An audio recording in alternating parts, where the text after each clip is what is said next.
Good morning, my lady. I'll call, please, Tamsin Mullen, who can be sworn. I swear by Almighty God.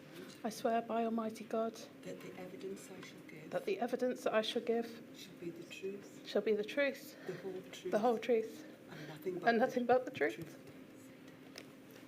Ms. Mullen, I know how distressing this is going to be for you, but please just remember that we're all here to try and help you through it, and we'll get you through it as quickly as we can, and it won't be pain-free as we can make it. All right? Thank you. Can you give your full name, please? Tamsin Mullen. Now, Miss Mullen, you've kindly provided a witness statement to the inquiry dated June 2024. That's INQ 000485735. And I think you've got a copy of that witness statement in front of you. Is that right? Yes. Mrs. Mullen, I think it's right that you're married with 3 children. Yes. You have a daughter who's now 9 years old and twin boys aged 4. Is that right? Yes. And I think your twin boys were born in the relatively early days of the pandemic on the 13th of April 2020, and they spent 31 days in a neonatal unit before being discharged home.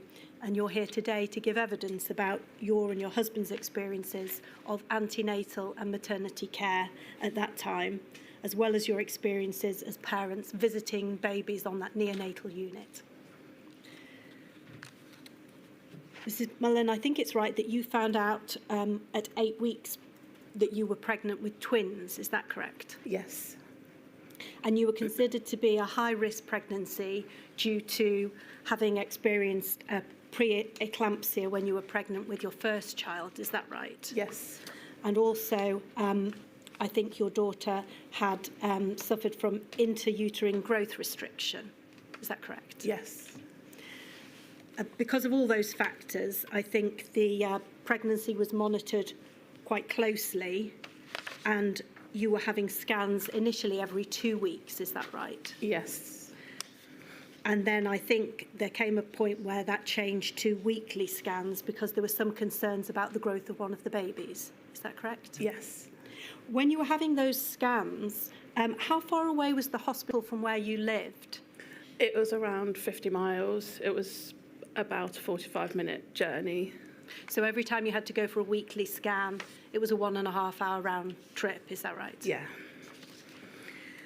I think initially your husband was able to come to the scan appointments with you. Is that correct? Yes. But then I think there came a point where that changed because of coronavirus rules. Yes. And can you remember when it was that the rules changed about your husband being able to accompany you? It was shortly before the first lockdown came into effect. So in March of 2020? Yes. Thank you. And so when Shane your husband was no longer able to attend the scans with you, were you travelling to the hospital by yourself, or was he bringing you to the hospital? He was still bringing me. And so where would he be when you were going in for the scan? In the car. And how did that affect you when you were going into the scans on your own? I was very nervous. It was really difficult to do that alone, knowing about the high risk part. And did you speak to your husband about how it was impacting him to have to wait in the car while you were having the scans? Yeah, he supports me 100% in everything, so having to be separated during that time that I really, really needed the support was really distressing for him to have to do. I think you've explained in your witness statement that he felt excluded and as if the healthcare system was saying that he didn't matter. Is that right? Yes, yeah. Thank you. I think the babies were monitored, as you said, weekly with scans. And on Friday, the 10th of April, you were told that the babies need to be delivered by caesarean section in the next 5 days, is that right? Yes. And I think you were booked in then for that procedure to take place the following Monday, the 13th of April, is that correct? Yes. And the twins then were 34 weeks gestation, is that correct? Yes. When it came to finding out that the babies were due to be delivered the following Monday, was Shane with you at that point, or were you on your own in the hospital when you were informed? I was on my own then. And when you went to the hospital for the caesarean delivery, was your husband allowed to come in with you at that point? Yes. So I think you arrived quite early in the morning for that caesarean section to take place. And in fact, the boys were delivered, I think, in the early afternoon. Is that correct? Yes. And was your husband able to be with you throughout that period of time when you were waiting? Yes. And was he able to come into the operating theatre with you? Yes. Either when you were waiting or when you went into the operating theatre, can you recall whether you were provided with or asked to wear any kind of masks or personal protective equipment? No, we can't recall any point of that at all. So it wasn't something that was discussed with you at all? No. Do you remember whether the medical staff and the nursing staff were wearing anything, any PPE? I can't remember about the maternity unit staff, but others, later on, the neonatal staff were. I can't remember about the maternity staff. Right. I think in your witness statement, you recalled that your husband had decided to wear some PPE, but he hadn't been asked to do so. Is that right? He wore like the sort of the hospital gave him scrubs to wear and things, so he would wear that. But masks wise, there was nothing. Thank you. I think once your twins were born, they were taken very quickly to the neonatal intensive care unit. I think there was an opportunity. I think your husband had been able to cut the umbilical cords. Is that right? Yes. And only had a chance to take a photograph of one of the boys before they were both taken away. Yes. Once the babies had been taken to the neonatal intensive care unit, was your husband able to stay with you? He was able to stay with me while I was in recovery only, and then he was told to leave. Do you know how long he was allowed to stay with you for? About an hour. Thank you. And so then he was told to leave. Was that because of coronavirus rules? Yeah. So once your husband had left you, did you have an opportunity to see the babies again? I was wheeled down to the neonatal unit to see them, and then before going to the antenatal ward. And how long did you have with the babies at that point when you were wheeled down to the unit? I can't recall exactly, but not very long. It wasn't very long. And then you were taken down to, I think, a postnatal side room, is that right? Yes, yeah, that's right. So were you on your own in that room? Yes. And was Shane your husband allowed to come into the room with you? No. And how often did you see nurses or healthcare assistants while you were in that side room on your own? Every so often, just to sort of check in on me or give me medication, or if I called them on the buzzer. In that first day or two after the twins had been born, how was communication from the neonatal unit where they were being looked after? Were you given regular updates on their progress? No.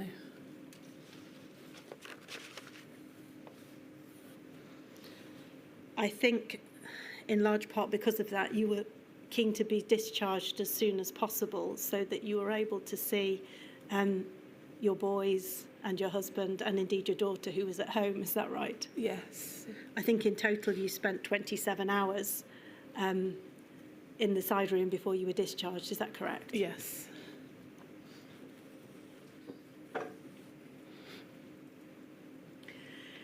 Once you'd been then discharged from postnatal care, I think you explained in your witness statement you and your husband then encountered the rigid visiting rules for the neonatal intensive care unit. I think the rules at that point were that only one parent was permitted to visit at a time. Is that correct? Yes. And that wasn't interpreted as one parent per baby. So your twins were you could only see your twins one at a time. Is that correct? Yes. So how were you managing the visits then between yourself and your husband at that period? You were travelling over from your home 45 minutes. How did an average day work out for the two of you? Average day was leave home for the journey, get to the hospital, and we'd sort of decide who would go into the unit first. And one of us would wait in the waiting room just outside of the unit, and we'd spend a couple of hours like that, and then we'd swap over for a couple of hours and then go home because we had our daughter at home who we also wanted to see. So then we'd travel home after that time. I think your parents were looking after your daughter at that point, is that right? Yes. And she was not at school because of the lockdown? Yes. So you would go in for 2 hours whilst your husband waited in the waiting room. Were there other parents in the waiting room at that time? There were sometimes, yes. Yeah, there were other people as well coming and going. There was always people coming and going. And were parents visiting babies on the neonatal unit being asked to wear masks or any other kind of PPE at that time? No.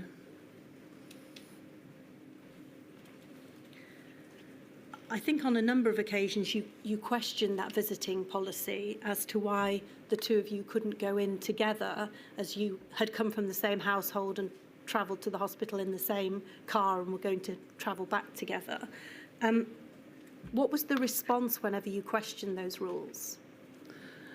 It was the nurses responded in that they didn't understand why either. And the matron her hands were tied because the rules came from higher up. I'm not quite sure where she said, but the rules came from higher up, so her hands were tied, so she couldn't do anything to change anything or to help that matter.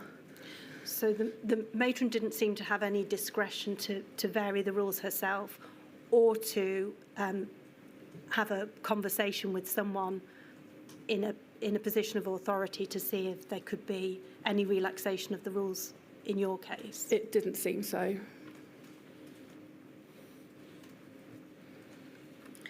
I think in that first week after the twins had been born, when you were on the unit visiting the boys, you were informed that they had been swabbed for MRSA and the results had come back.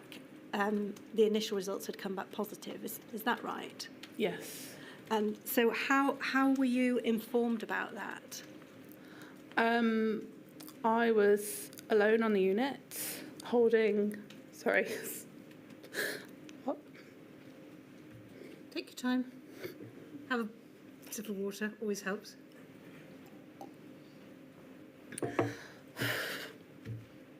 Holding our son, who was on oxygen at the time.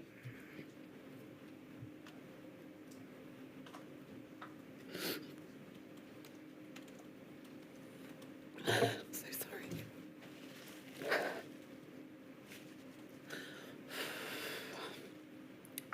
A couple of people from the hospital, they were wearing black scrubs. I had never seen them before. They weren't from the unit. they had just come in and said that the provisional results for the boys were MRSA positive, and I was sort of in a state of shock, I think.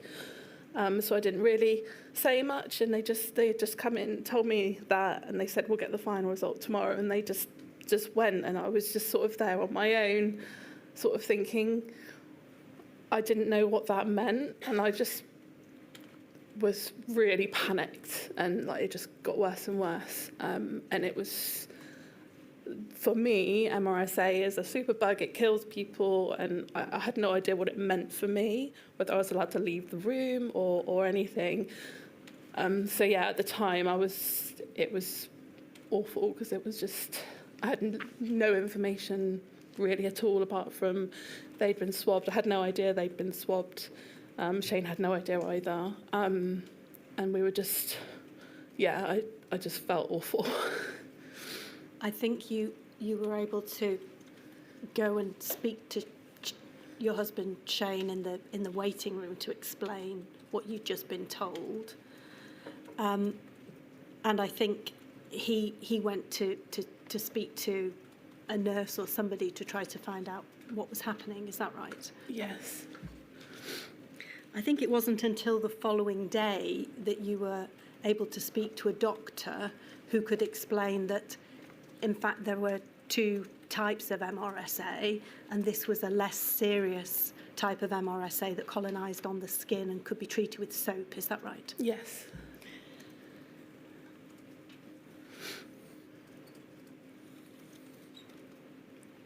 But I think prior to being given that reassuring information,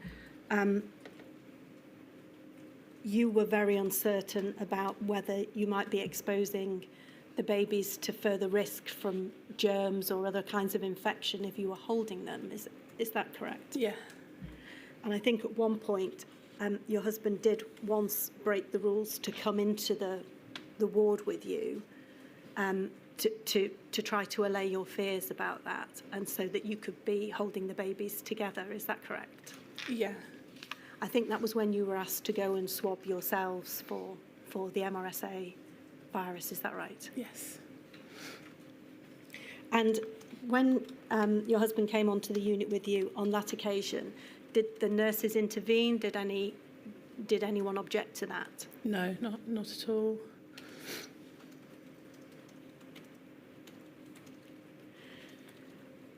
After the twins had received that diagnosis of MRSA, they were then put into an isolation room, effectively. They were put into a room by themselves without any other babies. Is that right? Yes.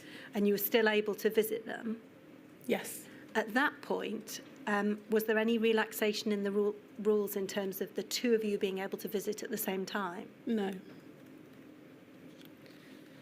And did you raise that again, that now there were no other babies in the room with them, and would it be possible for the two of you to visit together?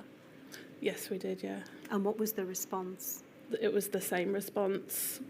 Hands are tied, couldn't do anything. So, with the two babies there in the room and only one parent, what would happen if both babies started crying at the same time? We would have to try and decide which one to see to first, because they were in separate incubators. So it was just a matter of maybe who cried first, and it was literally as simple as that. We just had to choose, and then go to one, and then go to the other one, and try and settle one while the other one's screaming, and very difficult.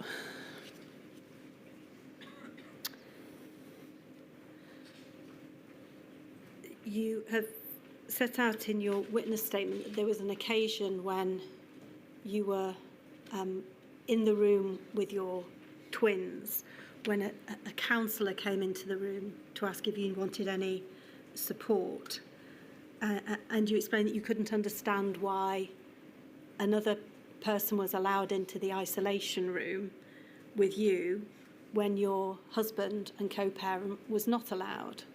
Did you raise that with anyone at the time? I can't remember, to be honest, if we did raise that specific point, but it was it was one thing that baffled us.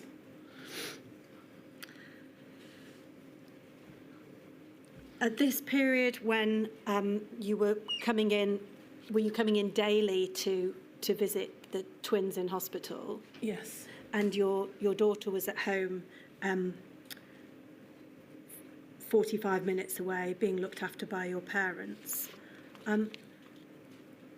How was this impacting your daughter, because you were spending quite long periods of the day away from home? She was 5 at the time. She couldn't understand why Mummy and Daddy were able to go to the hospital without her, and why we were away for so long. It would always be a question when we came back: when can I meet the boys? When can I come and see them with you? So she just couldn't understand it in her head, no matter how much we tried to explain it to her for her.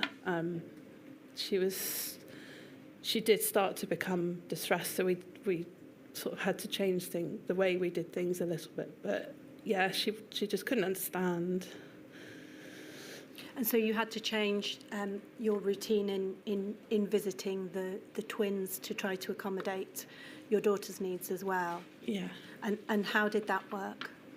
We went up first thing, and we would get up, drop her off at Mum and Dad's, go up to the hospital first thing in the morning, and then be back just after lunchtime to then homeschool her and be with her for the rest of the day.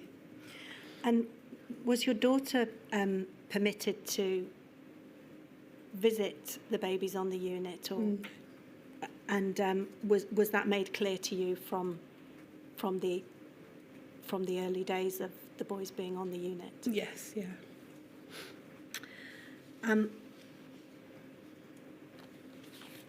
I think in the early time when the boys were on the unit, you were trying to express milk, or it was your intention to try to express milk for the twins. Is that right? Yes. And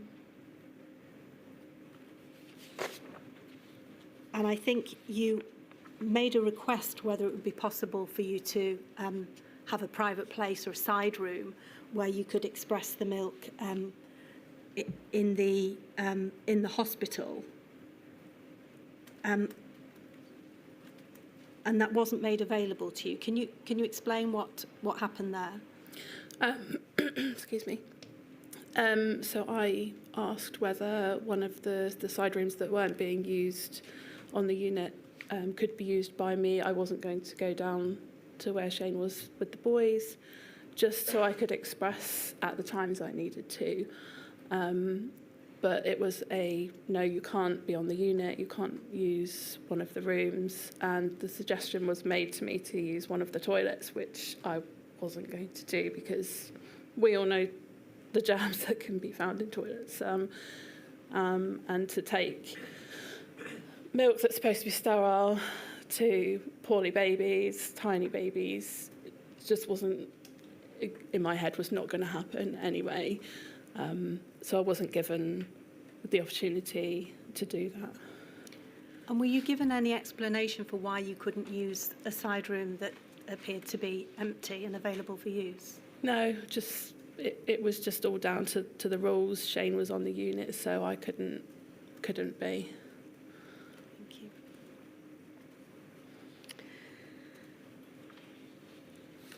In terms of communication with the hospital at the time that the boys were on the neonatal intensive care unit,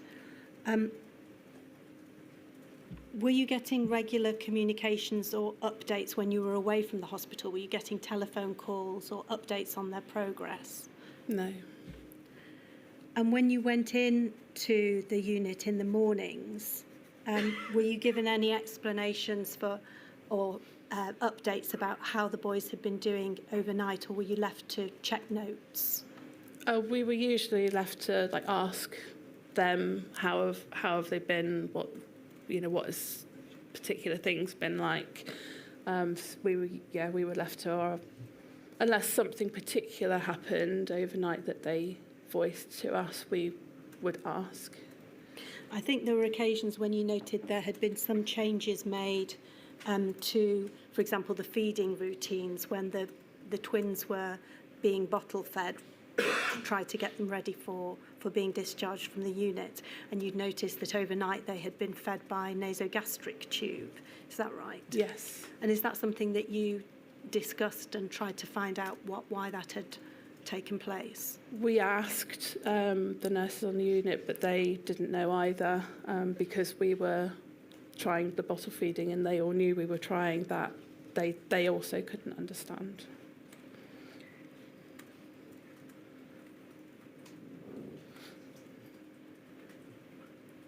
I think you later explained that once the boys had been discharged and you were given the discharge notes, you found some other aspects of their care or indeed their condition that hadn't been explained to you at the time, and that in fact you found out on reading the discharge notes that one of the boys had chronic lung disease. Is that right? Yes. And that wasn't anything that had been brought to your attention or discussed with you while they're on the unit? No.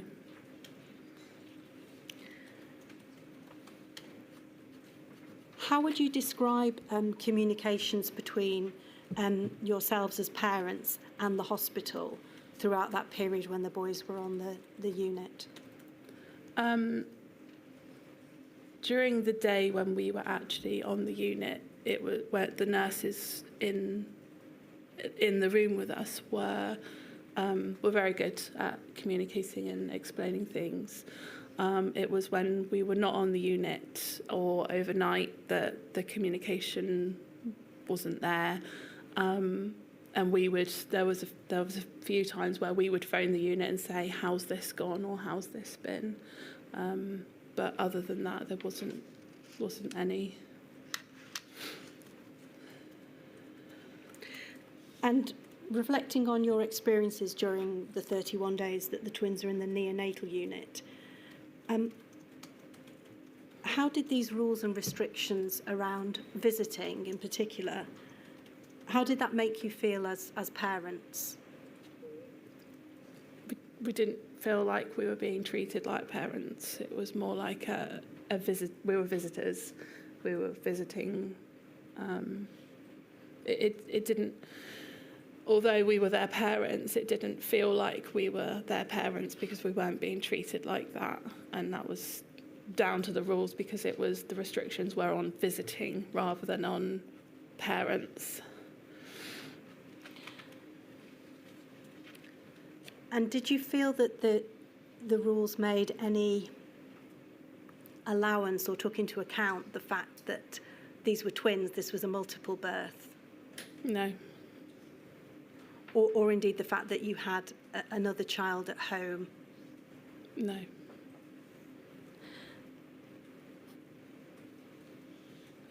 What you've said in your witness statement is that this. We needed for the hospital to understand that we're a family and these are our children. We didn't feel that we were going to see our children. We felt we were going to see patients. We didn't feel like a mother and father to the children in the way that we should have done. Does that sum up your feelings about that time? Yeah. Thank you very much, Mrs. Mullen. I've no more questions for you. Thank you very much indeed, Mrs. Mann. I hope it wasn't too distressing for you. How are your daughter and the boys doing? Really well, thank you. Yeah, really good. And how's your daughter coping with two horrors of 4-year-old? Really well, actually. Yeah, she has her moments, but she's quite motherly to them. She can be very protective, which I can very much understand. Bless her. So yeah, very, very good. Thank you. Well, you've obviously got your hands full, so thank you very much for coming along to help us. Thank you.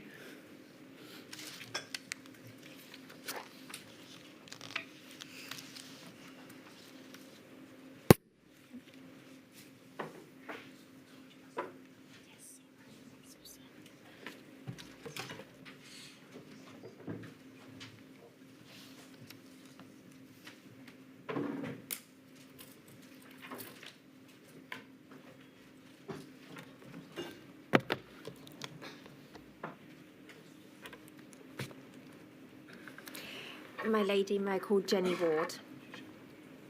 She will affirm. Thank you, Sandra. Sorry. I do solemnly, I do solemnly, sincerely and truly sincerely and truly declare and affirm declare and affirm that the evidence I shall give that the evidence I shall give shall be the truth, shall be the truth, the whole truth, the whole truth, and nothing but the and truth. nothing but the truth.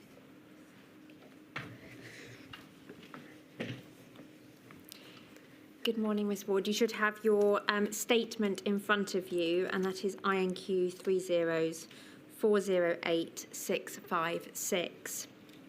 Ms Ward, you're here today as Chief Executive of the Lullaby Trust and also Chair of the Pregnancy and Baby Charities Network. Is that right? Yes, that is.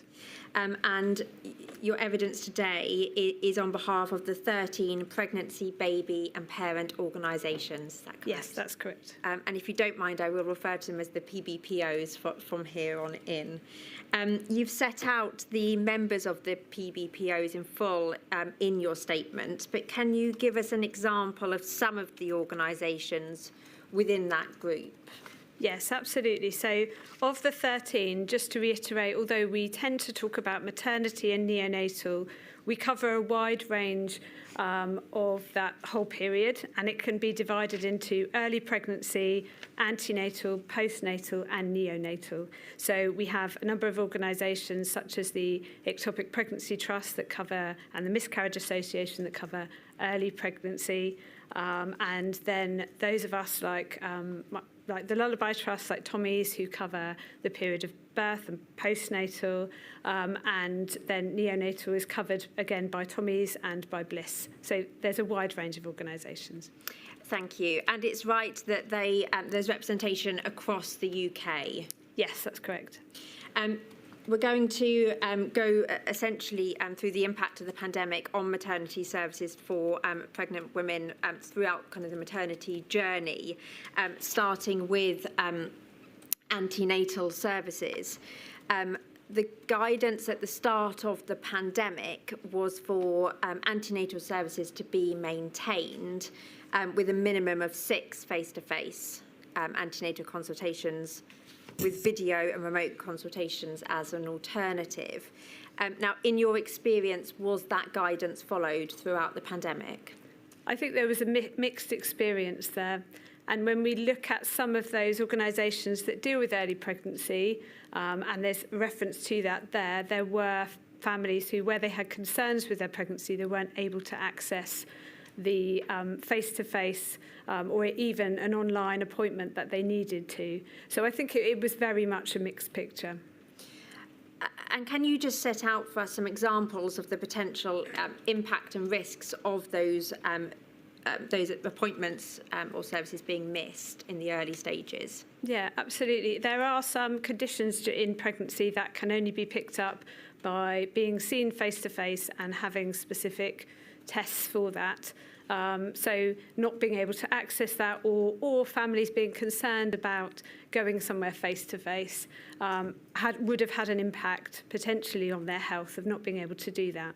And there is, of course, the other side of families being particularly worried because in those early weeks we were all told to stay at home.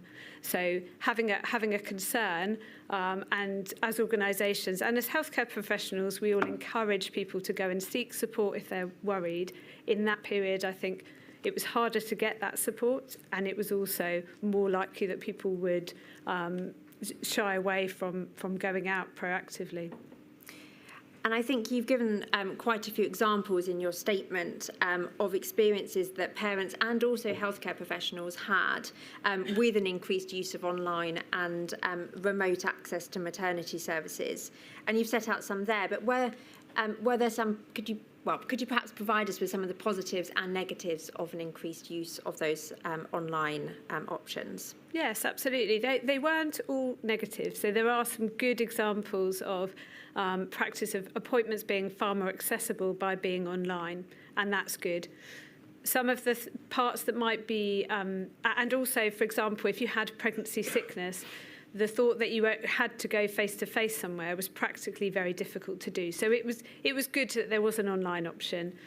Some of the negative parts of that, as I said, there are specific tests and specific concerns that people would raise face-to-face that maybe they felt they wouldn't on on an online appointment.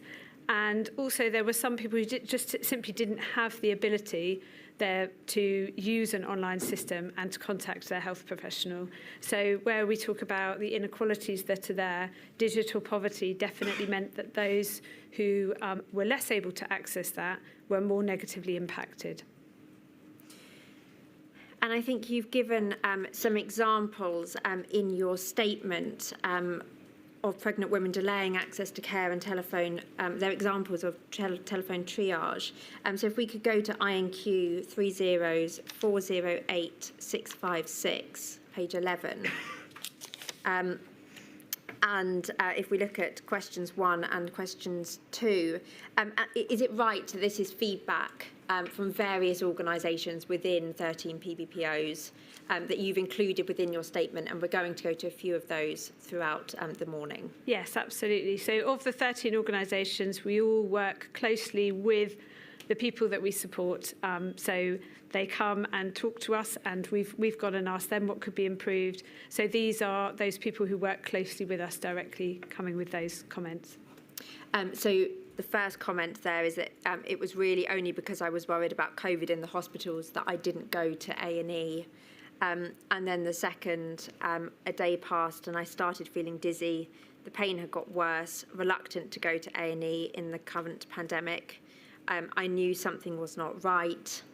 And then the third one there relates to problems getting an appointment with a doctor. So they said my severe pain went from possible appendicitis to pelvic inflammatory disease. This was by telephone consultations, and 3 weeks after the pain had started, I was finally told I had an ectopic pregnancy and my tube had completely ruptured. So the reasons that we see there, are they the same or similar to the experiences that PBPOs heard during the pandemic as to why women weren't accessing healthcare or delayed doing so? They give a really good representation of the messages that we got, which was people pulling back, thinking, well, I've been told to stay at home. We've also been told that healthcare places like hospitals are overwhelmed. We're also worried about COVID. We've been told that in pregnancy we're particularly vulnerable.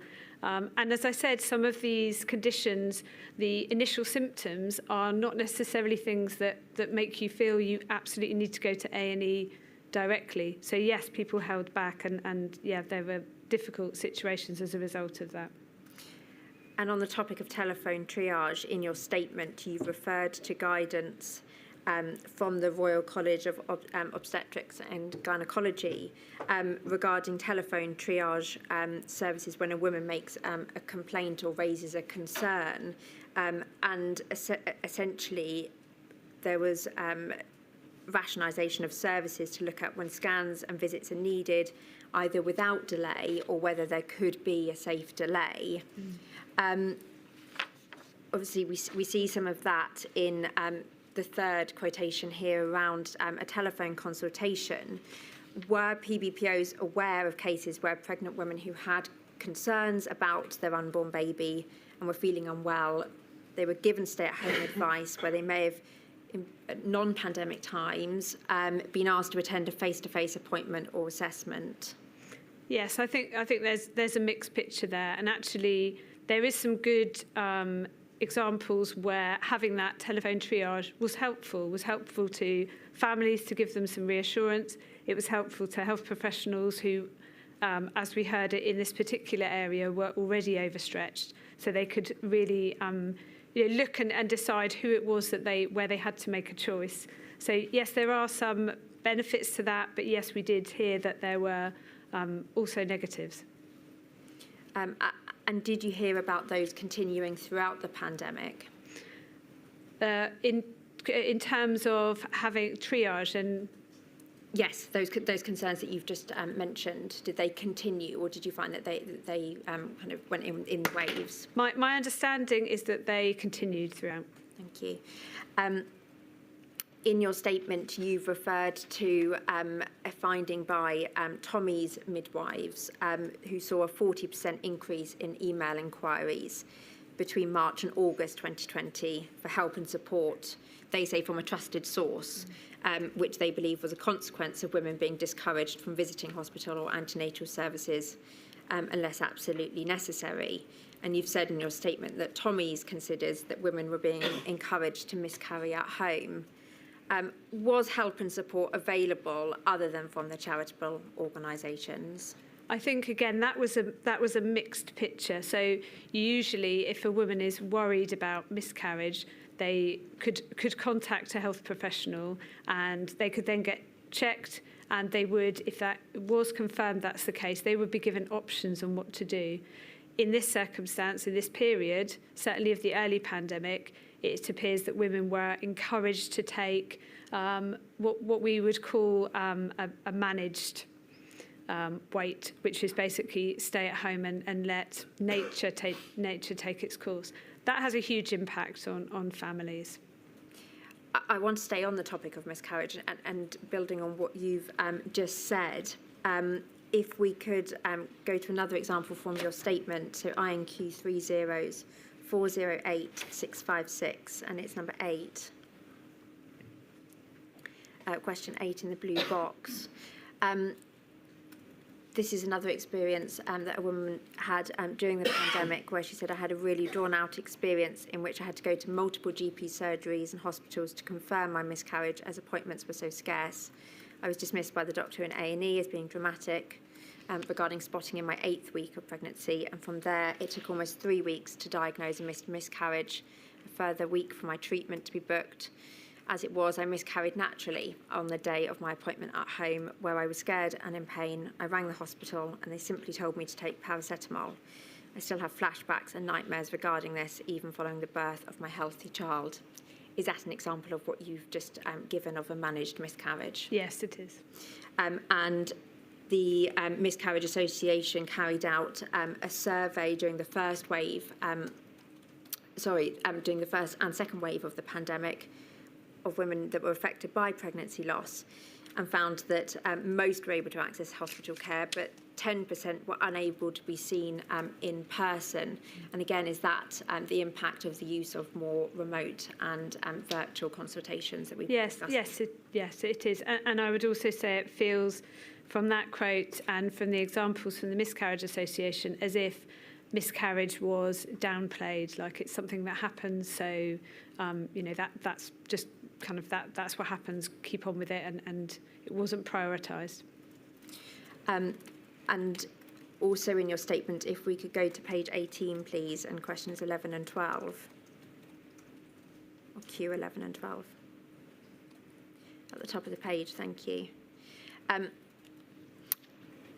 This relates to surgery for miscarriage, so the in-hospital care and access to treatment.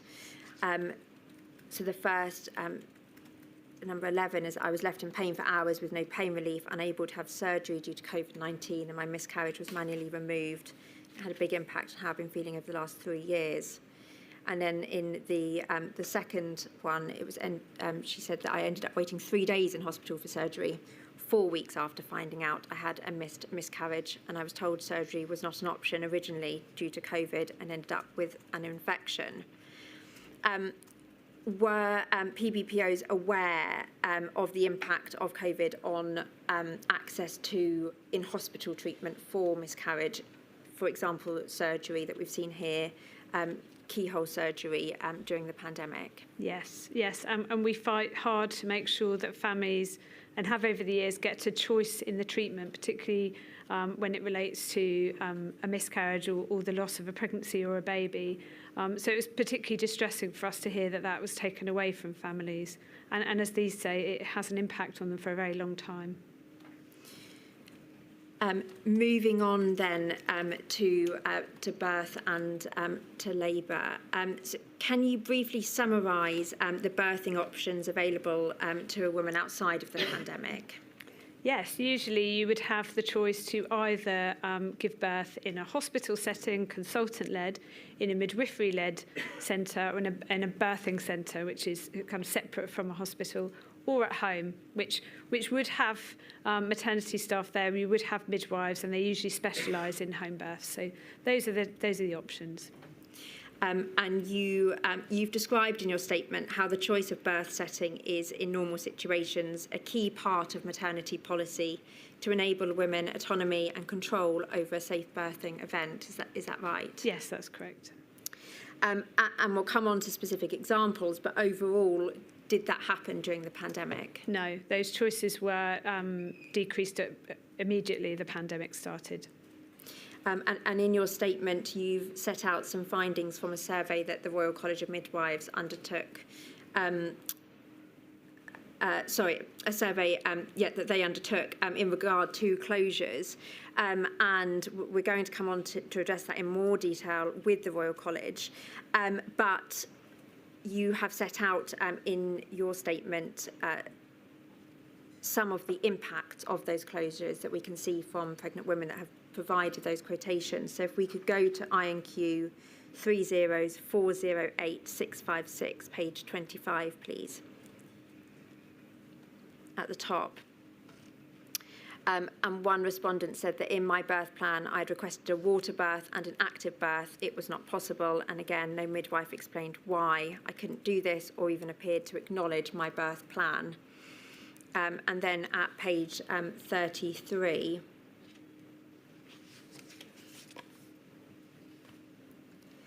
number 30, here somebody said, due to midwife shortages, my baby was delivered at the side of the road. The ambulance crew told us that we were the second couple they had been to that night who had delivered en route to the hospital. Dealing first with the first example we looked at, was there a lack of information or explanation as to why options were limited during the pandemic? Yes, I think that's true. I think families certainly felt that their choice wasn't there and they didn't fully understand why. But at that time, we all understood the pressures that were under the health system.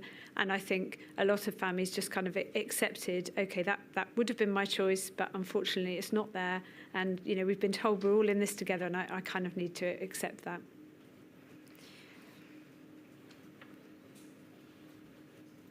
And could you explain briefly what free births are and whether PBPOs saw any increase in free births and what the risks of them are as well? Yeah, my understanding of a free birth is somebody who gives birth without any medical care there.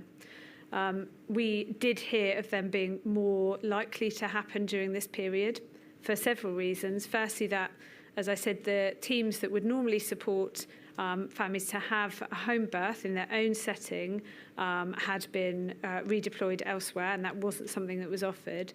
But also families who felt that going into a hospital was a risk for them and their baby, and felt that their choice to mitigate that risk was to give birth at home, even if that meant they were on their own.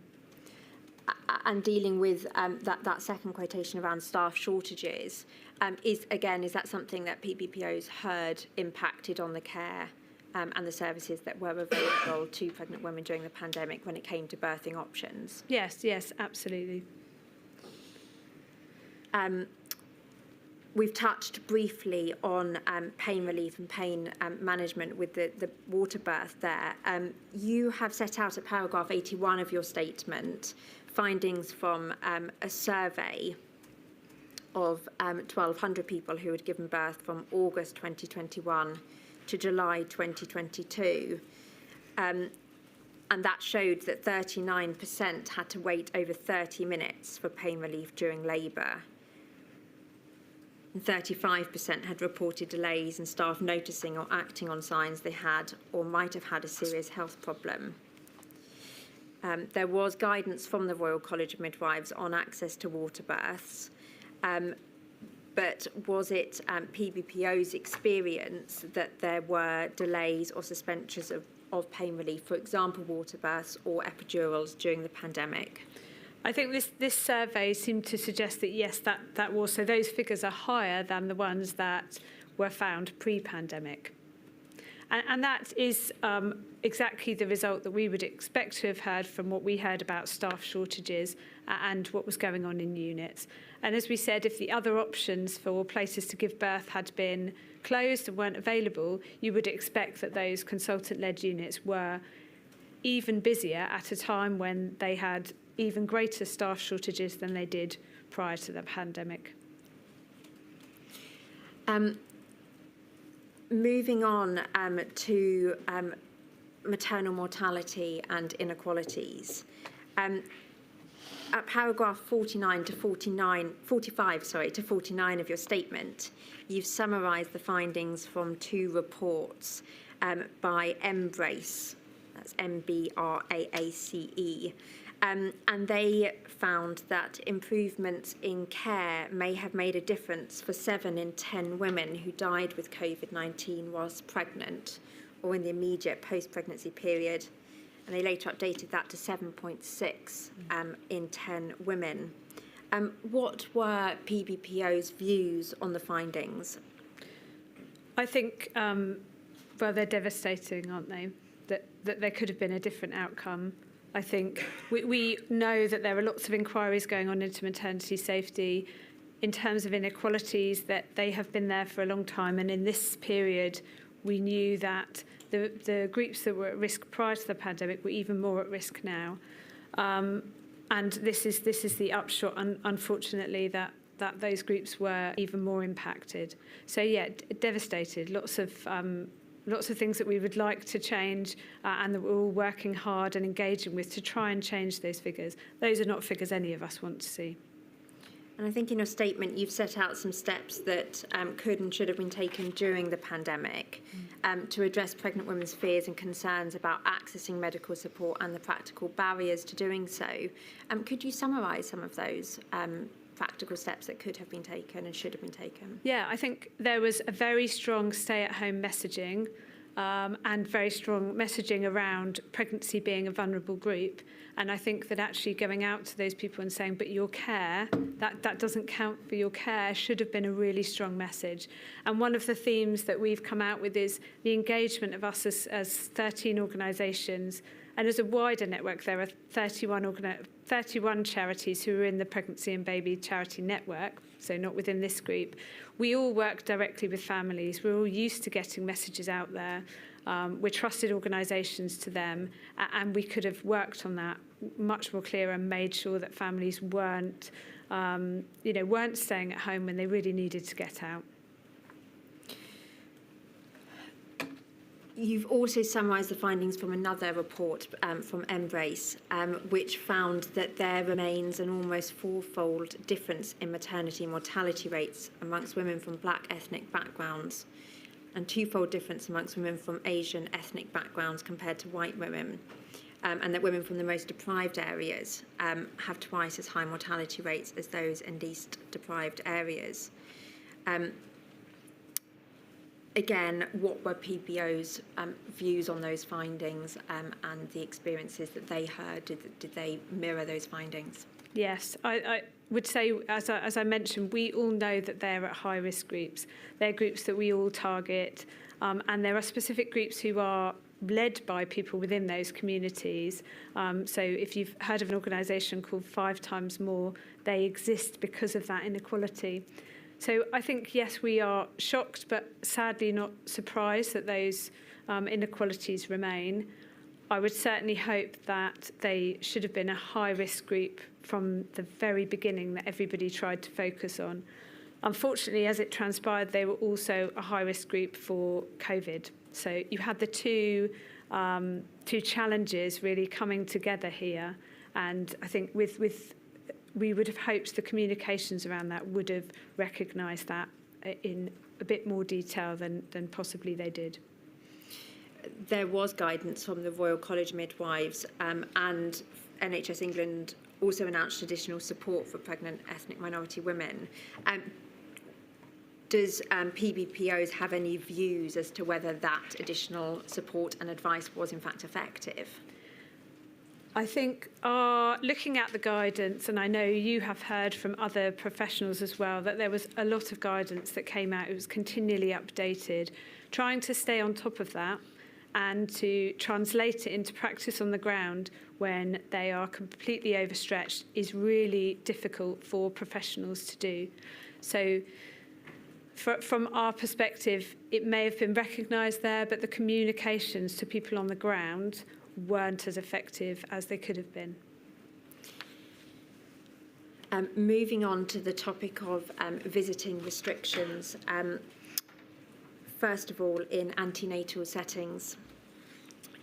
So there was, as we've heard in this inquiry, a suspension on hospital visiting from the end of March 2020, and one of the there wasn't a permitted exception for women to be accompanied at a scan or early pregnancy appointment.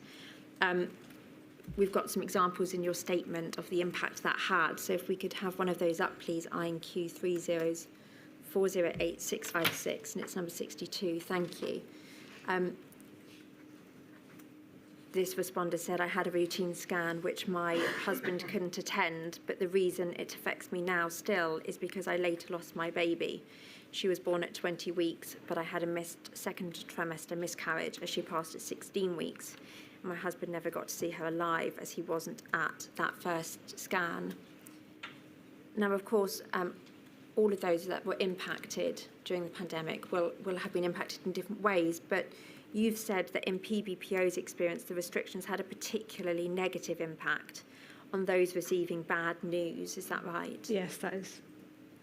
And again, the Miscarriage Association survey found that 77% could not take anyone with them to an in-hospital appointment during the early stages of the pandemic, and 25%, under 25% were able to make a call or video during that appointment. Yeah. And is that reflective of the impact and the experiences that PBPO heard from its members of the restrictions on attendance at antenatal scans during the pandemic? Yes, that's correct. In your statement, you've set out the changes, or some of the changes, to the approach in the guidance in the summer of 2020. So I think you've said that Scotland were the first to define the circumstances in which maternity and neonatal services could reduce the level of restrictions, and then Northern Ireland followed shortly.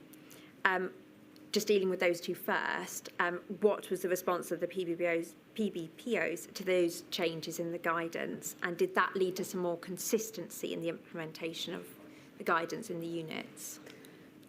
I think for us as UK organisations, trying to stay on top of guidance that was changing quite across the board, changing fairly frequently in some areas, was tricky. To know that was different depending on what country, which part of the UK you were in, was particularly hard. So families picked that up. They knew, well, I know somebody who is in here and they're allowed to do that. Why am I not? And we didn't have the answers for them to be able to say that. Usually we would hope that we could reassure families and say, you should be allowed your partner at this point. And we simply couldn't do that. These were, of course, still guidance, and the practical setup of units meant that it had to be guidance. We accept that, and they needed to know the arrangements within their own unit and what they could facilitate. But we just saw a lot of discrepancy. It was, as I said, it was guidance. It wasn't something that came into, was actually practically there for quite a long time. And after that, of course, we faced future waves of COVID, and that meant that we saw units pulling back again and going back to the more restrictive policies. Yes, I was going to come on to guidance that followed later in September 2020 from NHS England, where they developed a visiting framework encouraging local risk assessments and providing for birth partners, visitors in labour and birth settings, and that included the antenatal and postnatal wards and scans, and that they should be deemed essential visitors at that stage. And then there's further guidance from NHS England in December 2020, so right at the beginning of the second wave, which set out that women should be supported by another person throughout the pregnancy journey, and including at scans when it was important to the woman.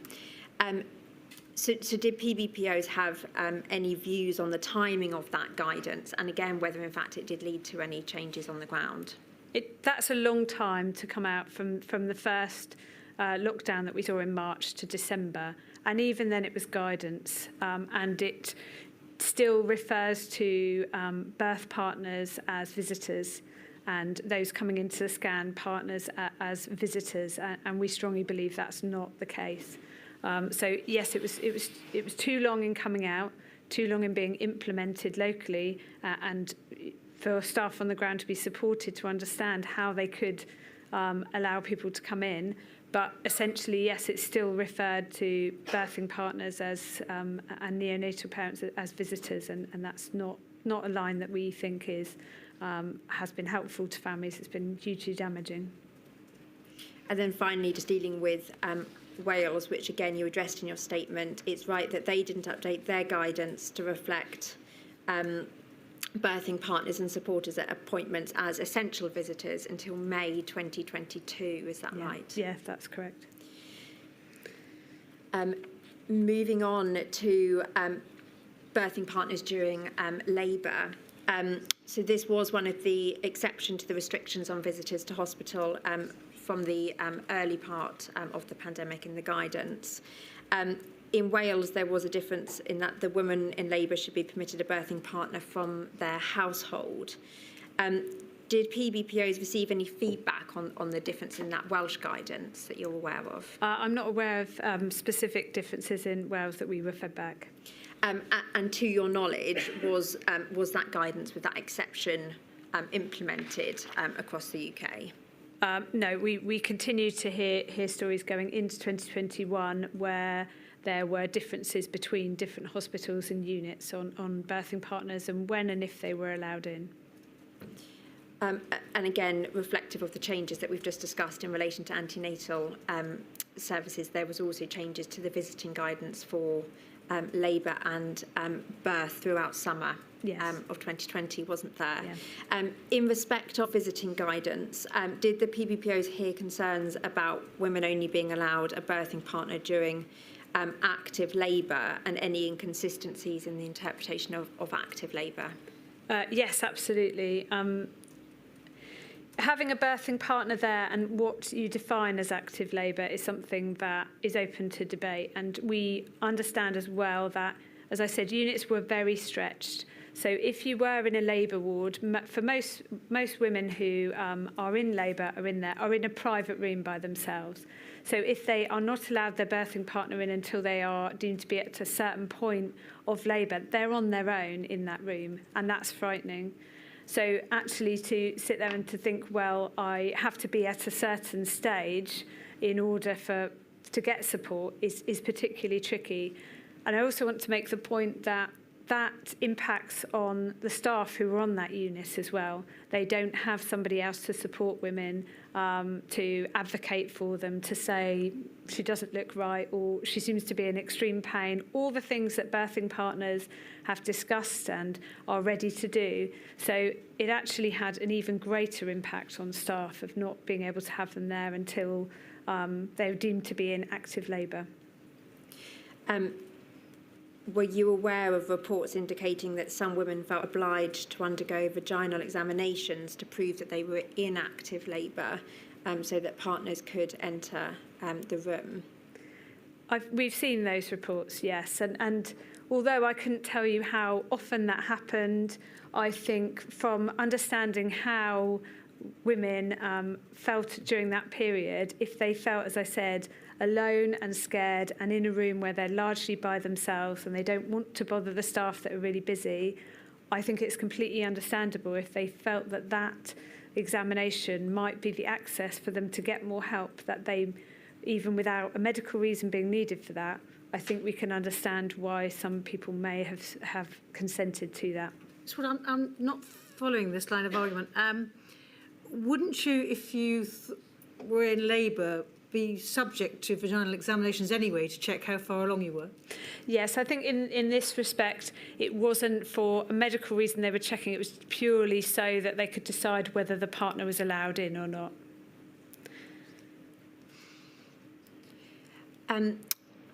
Taking all of that into account then, is it your view that active labour should have been and in future should be defined in guidance? I think that would be helpful for staff there. And I would say we did get some really good feedback from families who had staff who were aware of how difficult it was to be on their own, sometimes said, I'm going to let them in, or in some instances, letting them in a fire escape so that they weren't, subject to the usual entrance into the unit. So I think, there was an understanding of how difficult that was to be by themselves until that point. And dealing then with visiting guidance for postnatal wards. It's right, isn't it, that again, that this was quite varied across the UK, not only in the guidance, but also implementation actually on the ground. In your statement, there are examples as to the impact of those restrictions. So if we could turn, please, to INQ 30408-656, page 41. Thank you. So two examples here. The first being that not being able to be on the ward together was so hard and definitely had an impact on our ability to gel as a family. This was our first baby. I felt bad for my husband for every moment I was on the ward and not him. Had a major impact on breastfeeding, which in turn had an impact on my baby's care and length of stay in hospital. And then secondly, I felt like I wasn't her mum, like someone else was raising my baby. Like me and her dad weren't important enough to be there. All of the firsts I should have been able to do with my baby were taken away from me. Again, is that reflective of some of the experiences from PBPO members of the restrictions on attendance at postnatal wards? Yes, it is. And just to reiterate there that where it was, where they were classed as visitors, and as I said, that's not a term that we think should have been in place. Actually, most of the impact was on partners, and most of those were dads. Thank you. My lady, my next topic is still on visiting restrictions, but neonatal units. So it may be just a moment to take our mid-morning break. Very well. I hope you were warned, well, you probably know anyway from following our proceedings, at 5-2. Thank you. All rise.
hands. Thank you. Ms Ward, just one more question before I move on to neonatal units. You've said a few times this morning that it's the view of PBPOs that parents should not be considered visitors in the guidance. Can you just say why that is? In relation to neonatal Units that aren't neonatal units. We'll come on to neonatal. So in terms of birthing partners, are you specifically asking? Yes, yep, and in antenatal periods as well. Because the care appears to be around the person who's receiving the medical care, so in most instances it will be a pregnant woman, we very much reiterate that this is an impact on both partners there. So where there is also the partner is the dad, that decisions, that bad news or even update news, any kind of news directly impacts them as well. And that's why they should be a part of that. So just for example, to think about if you were to have a scan in early pregnancy and as a woman you're there on your own, you're given bad news as a result of that, you may then be given treatment options or options that could impact your future fertility and certainly have an impact on how you are going to manage the difficult news that you've had. And we heard stories of women having to do that by themselves or then having to go out and explain that to their partner who'd been waiting in a car, which is incredibly difficult. And is it also right that in terms of during labour and birth and also in postnatal wards as well, they can provide a caring role? Absolutely. There's multiple elements to why it's important that they're there. It's caring both for the mother, for the baby, being the support, the advocacy, and trying to understand the advice that they had. So if you are given medical advice from somebody in a difficult period or in a traumatic period, it's very difficult to take that in. And the role of your partner there is often to have a bit more understanding of that and to ask questions that maybe you wouldn't be able to. Thank you. So moving on then to neonatal units. So one of the exceptions in the national restrictions on visiting was for one parent to visit a child. We heard this morning impact evidence of restrictions on neonatal units. Is that reflective of the experiences that PBPO members had? Yes, it is. And in your statement, you've described attempts by PBPOs and the Royal Colleges during the summer of 2020 for there to be unrestricted parent access to neonatal units, but that they were met with resistance. Can you explain what that resistance was and who that was from? Just to reiterate, that's from mainly that advice comes from BLISS, who are the neonatal charity, and they worked closely with BAPM, who are the British Association of Perinatal Medicine, and RCPCH, Royal College of Paediatrics and Child Health, and they were all very supportive of those restrictions being relaxed in that setting. I believe that the resistance to that was around opening up again infection risks for COVID.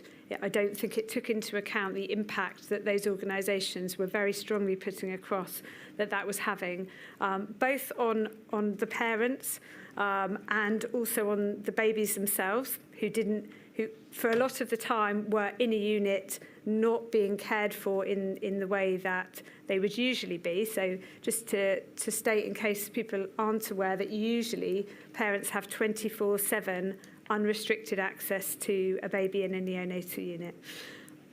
The other thing that they do with that unrestricted access, and quite often if they're able to, parents will spend as much time as they can with their babies. They are a very integral part of their care, and they're encouraged to be. So they will be, for example, where possible, changing the baby's nappy and supporting staff in that. So they would, if you're looking at your individual baby, you're much more likely to be able to say, they look a bit different here. They seem to be a bit more uncomfortable. They're a bit more fractious, and then staff can step in. So the impact on staff of not having parents there was also going to be an increased workload. Who would have been the on high for a neonatal unit to impose what seemed to have been rigid visiting restrictions? I believe it was that guidance that you've referred to, and then individual hospitals or trusts would have to make that decision. We certainly heard hospitals that were, from a birthing partner perspective, close geographically, but had very different policies. So it didn't appear, the consistency didn't appear to be there. And there were certainly families in neonatal settings, depending on the care that your baby needed, you may well end up with that baby having care between units. And then from families changing from one unit to another and seeing a difference in the access that they had was also difficult. Thank you. And as far as you're aware, what were some of the barriers to implementing more relaxed restrictions on visiting in neonatal units? I think the physical space that they had was probably a concern. So if your baby is in a separate room compared to in one room where there may be up to 8 cots and staff looking after those, you could see that 8 families potentially coming and going would be a concern.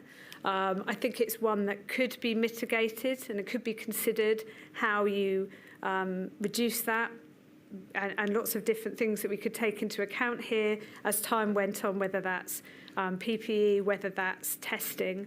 But as Tamsin said this morning, where even when they're in a private room, it seemed like at some stages that wasn't anything that was taken into account and any changes that were made. In a unit typically as well, you would have not just the room that the babies that are in, but you would have a feeding, expressing room, you would have a kitchen and other areas where families are supported, as I said, because they are there 24/7, they have additional support to allow them to be there. That also gave them the ability to cross over with other families, and our experience is that those additional rooms were closed as infection risks. And you've referred in your statement to the situation in Wales. And you've said that Bliss met with the Welsh Government in the summer and autumn of 2021 because the guidance was that one parent could be present at a time. What was the intention of those meetings, and when, or if and when, did that lead to any changes in the guidance? I think I would refer, that's Bliss, so I wasn't a part of those meetings, but my understanding is that they were certainly hoping that those restrictions would be reduced, given that there's guidance in place. I think it took longer than that to actually see that and to hear from families that a more ideal situation was taking place. I think you said in your statement that it wasn't until May 2022 that in fact those changes were made. And then in England and Scotland, and Northern Ireland, in fact, it was in April 2022 that the guidance was for unrestricted visiting in neonatal units. Yeah, I knew it was much later than we all might have presumed that the COVID period had an impact. It was actually, several years on. And in general, what were the issues of parents being considered visitors on neonatal units? And again, do you think they should have been? No, we don't think they should have been. I would say in those early few months then, yes, when we were trying to understand how the pandemic and how infection worked, and knowing that babies are particularly vulnerable, it was a huge concern for everybody. So caution in those early months is completely understandable. The impact that had on families and babies is significant, and you have obviously had an impact witness who has given you an idea of an individual family of the impact that had. As I said, that also had an impact on babies themselves. Those early few weeks, you get to know your baby. You get to see they change very rapidly, and one of the worries that families with a baby in a neonatal unit have with separation, even in normal times, is will I still be able to recognise my baby? They may have masks on them, they may have breathing equipment. If you're only able to see them for 1 or 2 hours a day, that's exacerbating the trauma that neonatal parents go through anyway. Thank you. There were some initiatives that were introduced to try and promote contact where it couldn't be in person. For example, video calls in England, and in Scotland there was funding for taxi fares for parents to be able to travel to the hospital where they may be travelling more often than they would have otherwise done, and perhaps further. Do you have any feedback on those initiatives and whether they were successful, and whether there could be recommendations for further initiatives in the future?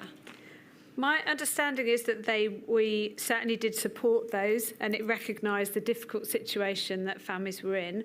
So just Tamsin was talking about that it was a 1.5 hour round trip, I believe.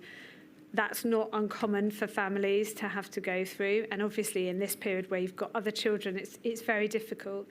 And again, we wouldn't want the access and the support that parents have to be negatively impacted for any financial reason.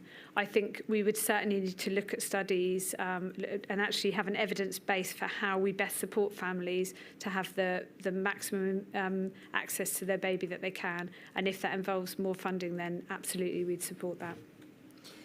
And in terms of those initiatives and the guidance in general, was there any consultation with the PBPOs during the development of that guidance, or any feedback sought in terms of the implementation and the impact it was having throughout the pandemic? I do not believe so, but I'm aware that there was much impact, much feedback from Bliss and from other organisations to try and get that guidance changed.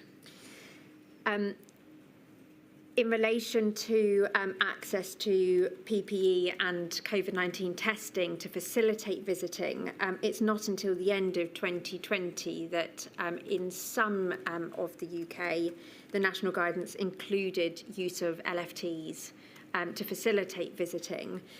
Were you aware of any issues related to access to suitable PPE or COVID testing for pregnant women and their partners or family members to attend to visit them in hospital?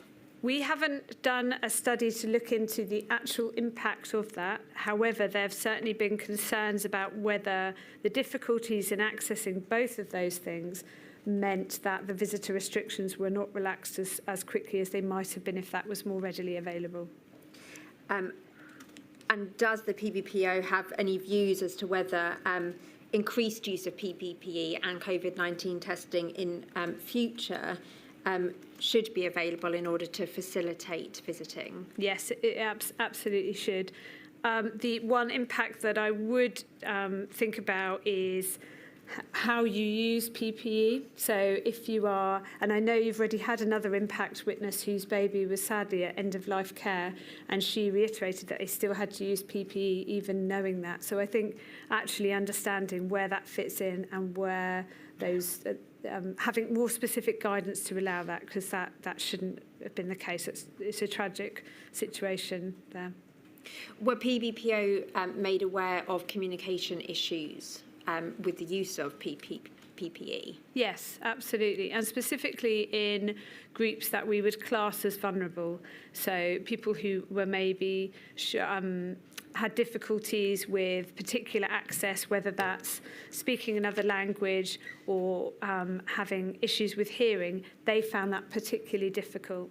So there is a national bereavement care pathway that covers all types of pregnancy and baby loss, and that very much reiterates across those that, and it's accepted by just about every trust in the country, that communication is absolutely key, and understanding how somebody is comprehending the news that you're giving them is very much, being able to see them is very much aids you to know, if as a professional, whether you need to give them more support in that messaging. Were you aware of any training for healthcare professionals to facilitate that kind of communication with the use of PPE? I'm not aware of any, no. Thank you. You have touched upon in your statement support for healthcare workers in implementing the guidance and whether there was any support available. Could you just explain that a little bit more and what the PBPO's experience of that was? Which guidance are you referring to? So it's at paragraph 47 of your statement. Yep.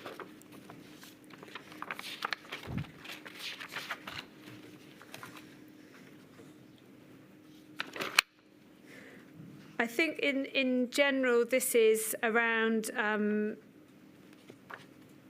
guidance to try and encourage people to come into units and hospitals. I think in general, certainly some of my colleagues in the other organisations heard from health professionals who were asking them to help to work out what the guidance meant and how they could implement it. I think in this particular time, it feels like training was not something that was prioritised. So we certainly found professionals who felt there was a lot of guidance coming out, and they were trying to work through how they did that. So certainly one of the things that we reiterate is giving support to professionals in understanding what the guidance is and why it's in place. Thank you.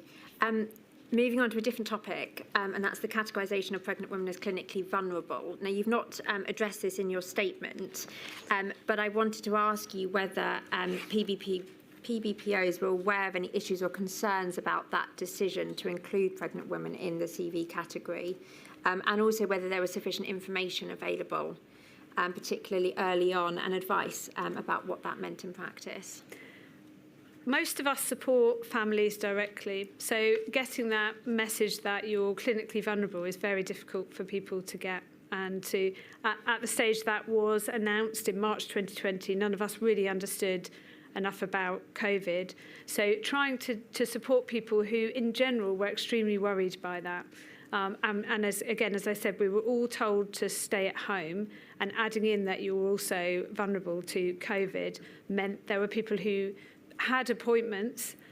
Sometimes they were moved to a digital means, and sometimes they were told you still need to come in for a scan, and that was a huge worry for people as well. So I think that had a significant impact on that group and the support that they sought and their willingness to go into hospital and other settings as well, GP surgeries as well. Most of those were closed off, so going in and saying, right, you've got a midwife appointment, we want to check your blood pressure. People were having to weigh up for themselves whether they felt that was a risk that they were willing to take, which is a difficult position to be in. So I think you referred earlier to Tommy's, who had an increased number of calls. I would say that most of us as charities kept our methods of contact, our support helplines, emails, etc. open, and we all saw big increases. And they were people that were isolated and scared and worried and wanting to talk to somebody about this. Thank you. That brings me on to my next topic, actually, in regard to the impact on mental health. What impact did PBPOs see on the mental health of pregnant women, both during the antenatal and postnatal period? I think it's very clear that we saw people who were extremely worried. So this period of antenatal and postnatal is a period where particularly maternal mental health is a particular focus, and the professionals who would support, identify and be able to give some advice to people weren't as readily available. You add into that as well that your usual support mechanisms are taken away, and we all had an increased general level of anxiety. It was a very difficult period. So these were times when, yes, we were worried about the families that we supported. From the Lullaby Trust, we give out, the majority of the advice we give out is about safer sleep for babies. We found our calls were much longer, and they had a wide range of topics because they were people who just wanted to talk to somebody, and we're not medically trained, so we can't give that advice. But actually what they were looking for was somebody to listen to them. So I think all the things together, all those elements made it really tricky for families in this period. And I know there is research that shows that maternal mental health was impacted by that. And there was a move to providing antenatal classes and education online. Is that something that was effective? And again, were there any access issues that you were aware of? Sorry. Yeah, so one of our 13 organisations is NCT, the National Childbirth Trust. They're known for giving antenatal classes Prior to the COVID pandemic, they were all face-to-face. They then had to move those and moved as many as they could online, and they had a good coverage of that. Although the satisfaction rate from that was still high, it was less than the face-to-face ones. And my understanding is that most of the classes they run today are back to being face-to-face. And I'd again reiterate that there are access issues, particularly with digital poverty, that we'd be very concerned about.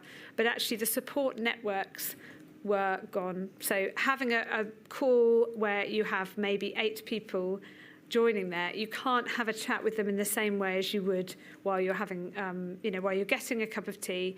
And those are the things that really impacted on people's mental health and their confidence in parenting. I want to ask you some questions about health visiting. Again, this isn't addressed in your statement, but I believe you have received the statement that we've received from the Institute of Health Visiting. For context, from the 20th of March 2020, the NHS England guidance was that health visitors should be considered for redeployment to the front line, and essentially that the health visiting should be stopped and provided only as a partial service, offering antenatal contact and new baby visits only, and face-to-face only if there was a compelling need and with PPE.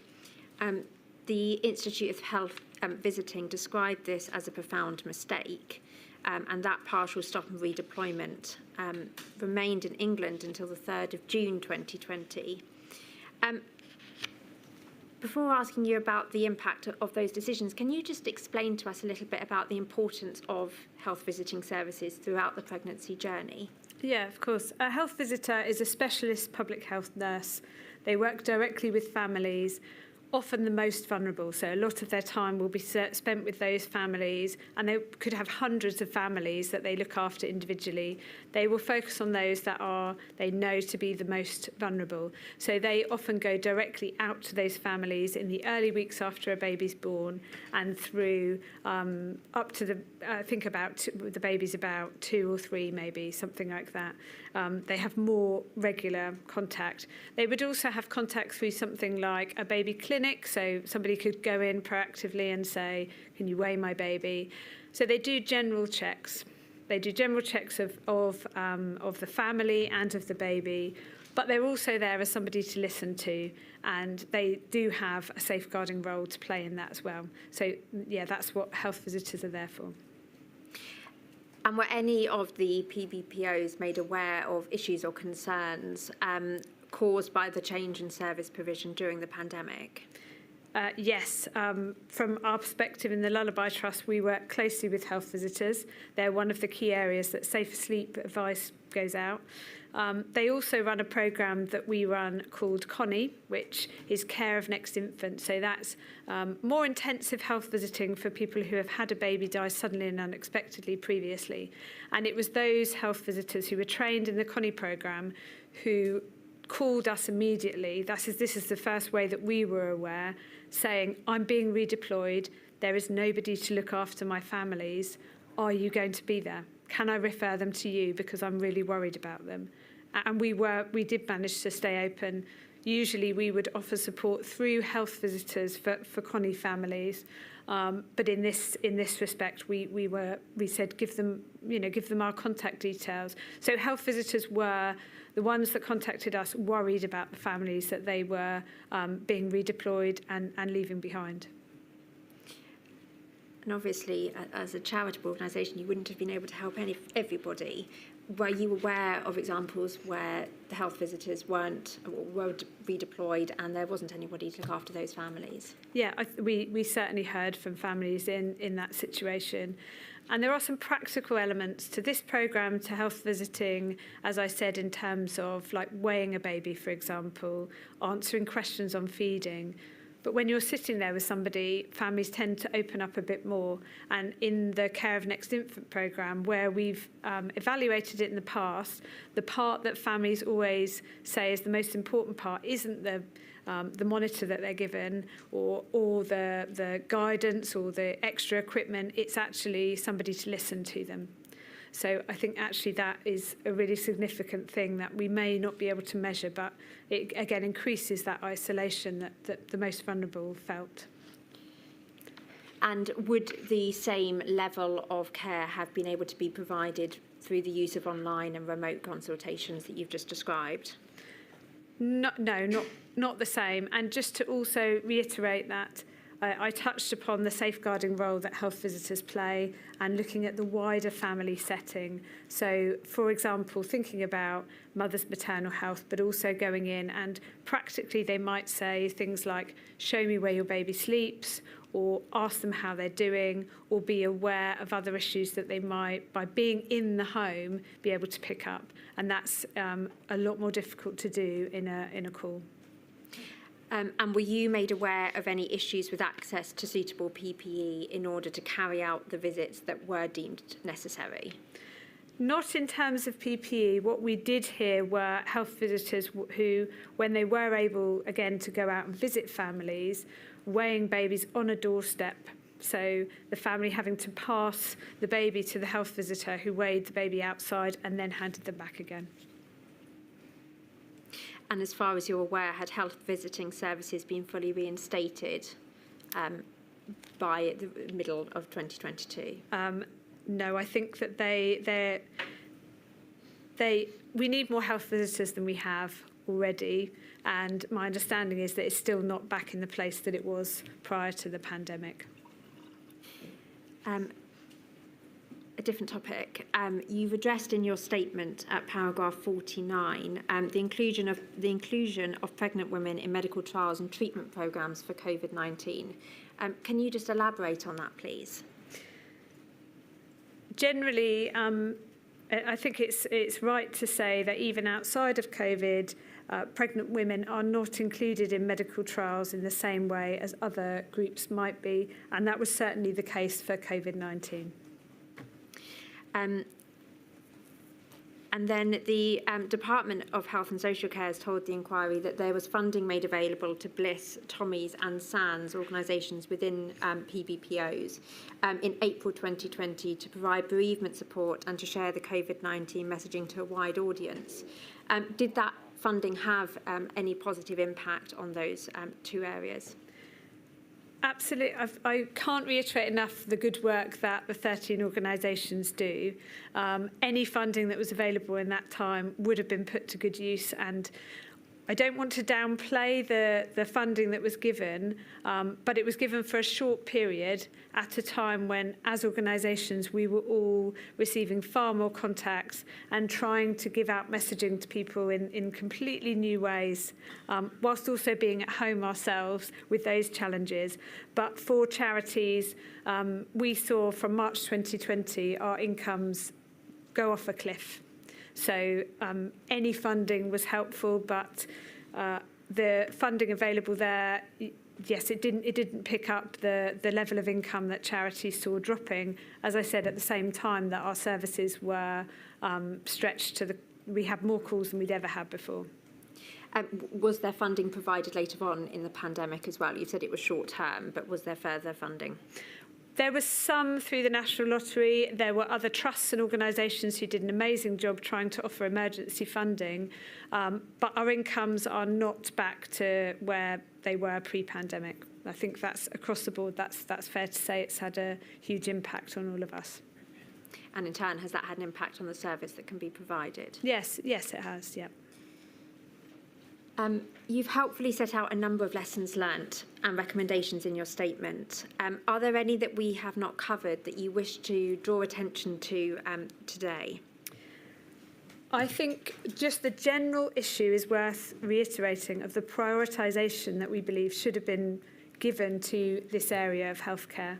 And I think it goes wide. It's visiting, it's funding, it's the impact longer term on babies, the impact on staff, the safeguarding issues around having contact with people in a very vulnerable part of their lives, but also in terms of bereavement as well. So all those areas, we would like to see that there. I think, we've touched on it quite a bit, but the communications are really, really key, and all of us work really hard. I think all my colleagues, when we're putting together advice, we use researchers and we use experts, and we also use the people who the advice needs to get out to. So using us as organisations, understanding the role of charities and voluntary organisations and the direct work they do, I think could have had a much better impact. Also supporting staff. So we did support staff as well, and we certainly realised the heavy impact on them and the lack of training that many of them had. So those are things that we would also like to reiterate. But yes, it was a very difficult period for everybody. Thank you, Ms Ward. I don't have any further questions. My lady, do you have any questions? No, I don't. Thank you very much indeed, Ms. Wood. You are a superb advocate for the causes that you're representing. Thank you so much for your help. It's been extremely constructive and at times quite interesting. Things have moved on a bit since I gave birth. Thank you. Thank you. My lady, I understand that this afternoon's witness will be arriving shortly, so perhaps I may invite you to take an early lunch. I know it is quite early, but she will be arriving shortly for this afternoon's session. And you'd obviously like to speak to her before? I would, if possible, my lady. Very well. If I return at 1:30? Yes, I'm grateful. Thank you. All right.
And again, we thought that was helpful and maybe clarify some confusion.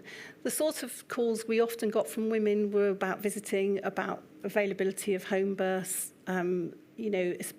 particularly when they were really frightened, and just having some clarification about the impact of the virus on pregnancy was definitely something that they wanted to know.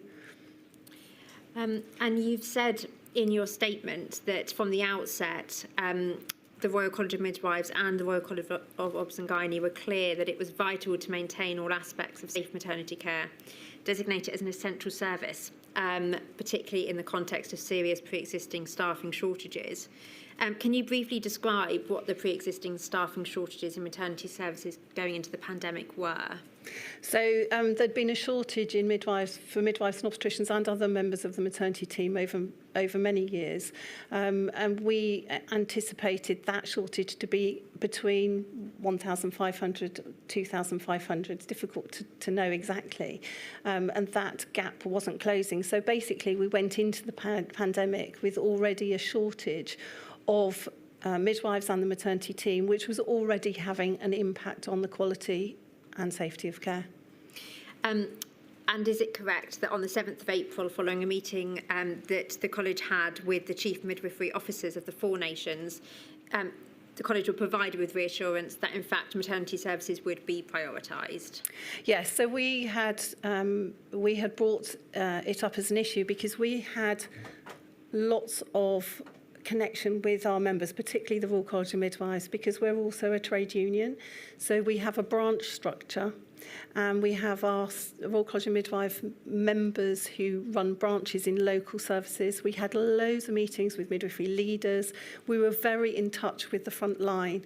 And one of the things that we were really concerned about is that maternity services weren't seen as an essential service locally and potentially nationally, and that's having a major impact on the ability to deliver safe care, because the focus was really on intensive care units, respiratory areas and emergency departments, and maternity is an essential service. You can't stop it, delivering that safe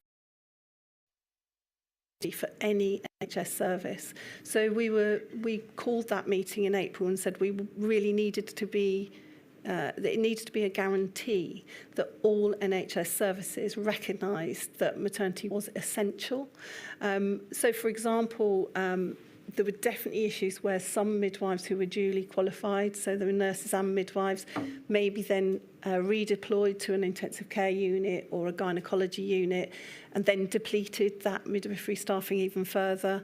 Anaesthetists were definitely an issue. They were also redeployed, which then led to issues around being able to provide safe epidural services. So there were lots of examples that were raised with us as a huge concern and a huge anxiety amongst the staff, but also in terms of the women as well accessing care.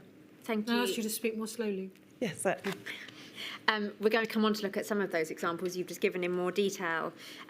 If I can move on then to the topic of antenatal care during the pandemic. Guidance was produced by the Royal College of Obs and Gynae in 2020, which advised a minimum of 6 face-to-face antenatal consultations and 3 postnatal contacts, with the option for video and remote as an alternative, and included guidance on how to risk assess and prioritise services in the event of staff shortages. How did that advice differ to before the pandemic? So before the pandemic, there was a minimum of 10 antenatal contacts, slightly different between first-time and second-time mums. That's a very basic. If women have comorbidities or need additional care, so for example, if they had an obstetric problem, they may be seen far more than that. Postnatally, there's not really a minimum, but it must be a minimum of 3, potentially 4. And again, if women in the postnatal period have particular problems and need more support, then obviously there's many more visits than that normally.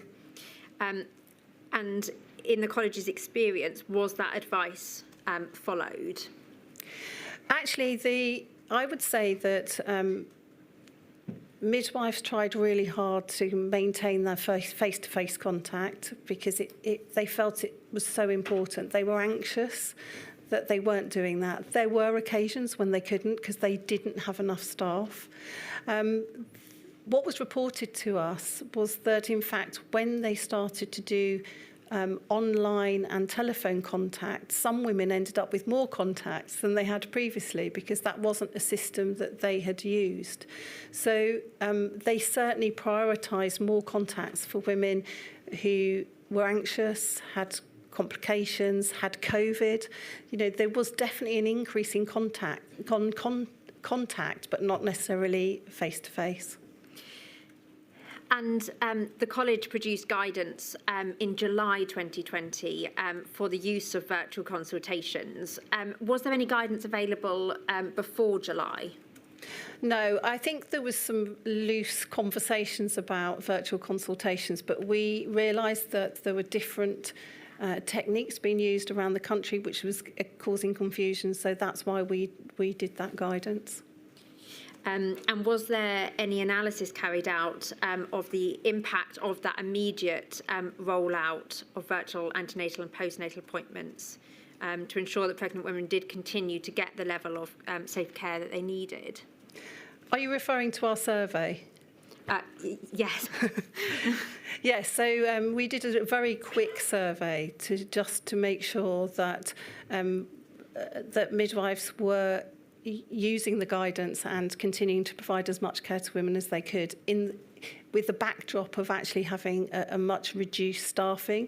Also, there were real issues about delivering community services with a lack of PPE, not knowing whether the people you were caring for had COVID or not. So there was an anxiety amongst the staff about caring for women in a face-to-face setting, in a community setting, particularly in somebody's home. So we could see that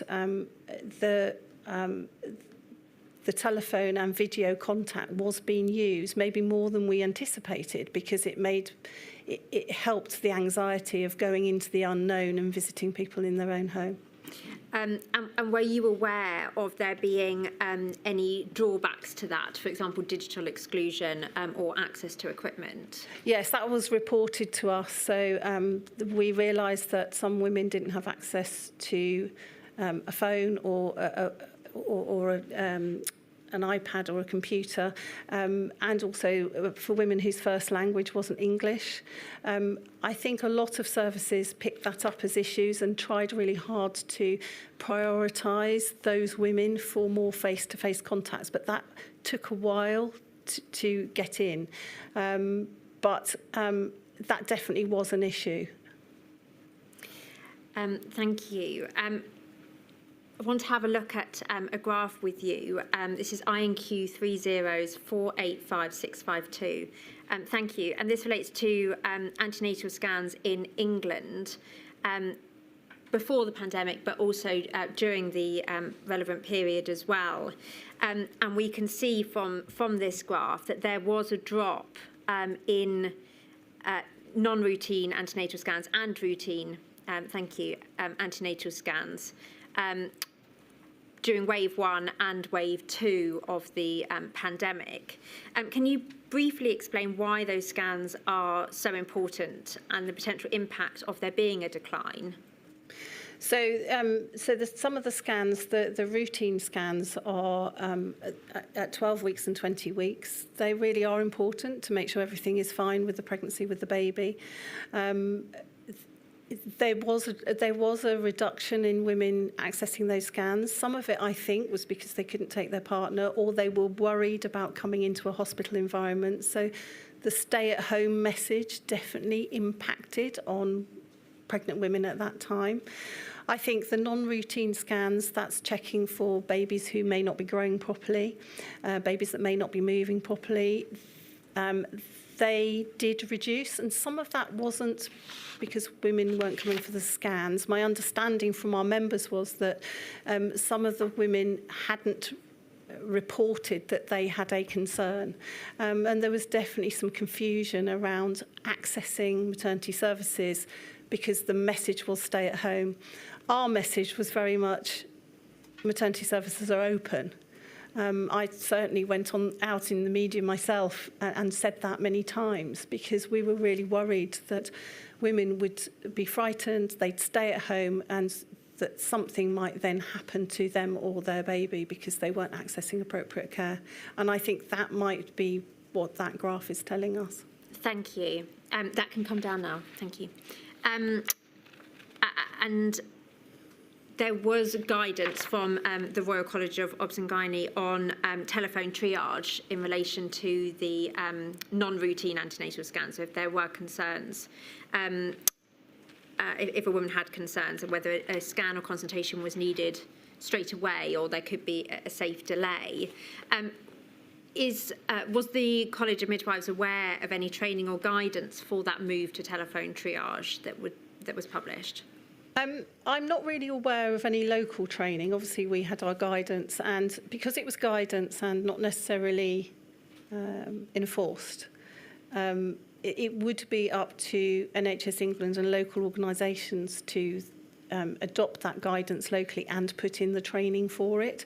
So I can't answer in terms of what happens in every single organisation. And my hope would be that if something was going to be done differently, like telephone triage, that there would be training for the staff that were going to be doing that. And you've touched on the stay-at-home messaging, but in the college's experience, was there an impact caused by the reduced access to primary care, so GP services as well? Yes, I think the stay-at-home message impacted women accessing primary care, midwifery care, and coming into hospital. I think there was a lot of anxiety around, particularly when women were classed as vulnerable, and that absolutely impacted on access to appropriate maternity care. I want to ask you some questions about the visiting guidance in antenatal settings. We've heard quite a lot of evidence about this already, but the Royal College did issue a briefing in July 2020 on the reintroduction of visitors to maternity units across the UK. You've summarised that paragraph 35 of your statement. Can you just explain what that briefing included? So after the first lockdown, where access to NHS services there was almost a blanket ban on visitors, and we definitely were part of the advice to at least let partners in during labour for women. That was absolutely important. The issue about opening up, so the visiting opening up, and absolutely, it was such a stressful time for women and families, for the staff who were looking after them. Staff didn't want to tell people they couldn't have their partners with them during the whole maternity experience, because that isn't what midwives do. But they were working in difficult environments, tiny spaces, really difficult to have a socially distanced care. There was a shortage of PPE still, and so bringing more people into inappropriate environments was really difficult for lots of services, and midwives were really worried about the impact on increasing infection for the staff, but for the women and families and the babies that were in the services. Opening up the visiting was a really difficult thing for people to do. They really wanted to do it, but the practicalities of doing it was a different story. I think the other thing that happens at the time, we have some really great maternity services around the country that are very new, have single rooms where women and their partners can stay practically their whole stay in the maternity service. Those services did really well in terms of being able to open up. But those services that didn't have those sorts of environments really struggled. So, for example, in antenatal clinics, there were some that were co-located with gynaecology services or gynaecology cancer services, and then there were also pregnant women with their partners. It was very difficult to create a safe environment for opening up a maternity service to what was happening before. So if I could just bring you back to the question of this briefing in July, what led to the college producing guidance on reintroducing visiting at that point in time? We just wanted to make sure that it could be managed appropriately. We would have hoped that NHS England would put out very clear guidelines for opening up that could be then localised, but that wasn't happening, which is why... We're going to come on to that in a moment. Okay. That specific example that I think you're talking about. Okay, so at that point in time in July, it's right, isn't it, that the guidance across the UK was quite varied as to whether services were opening up, visiting or not? Yes.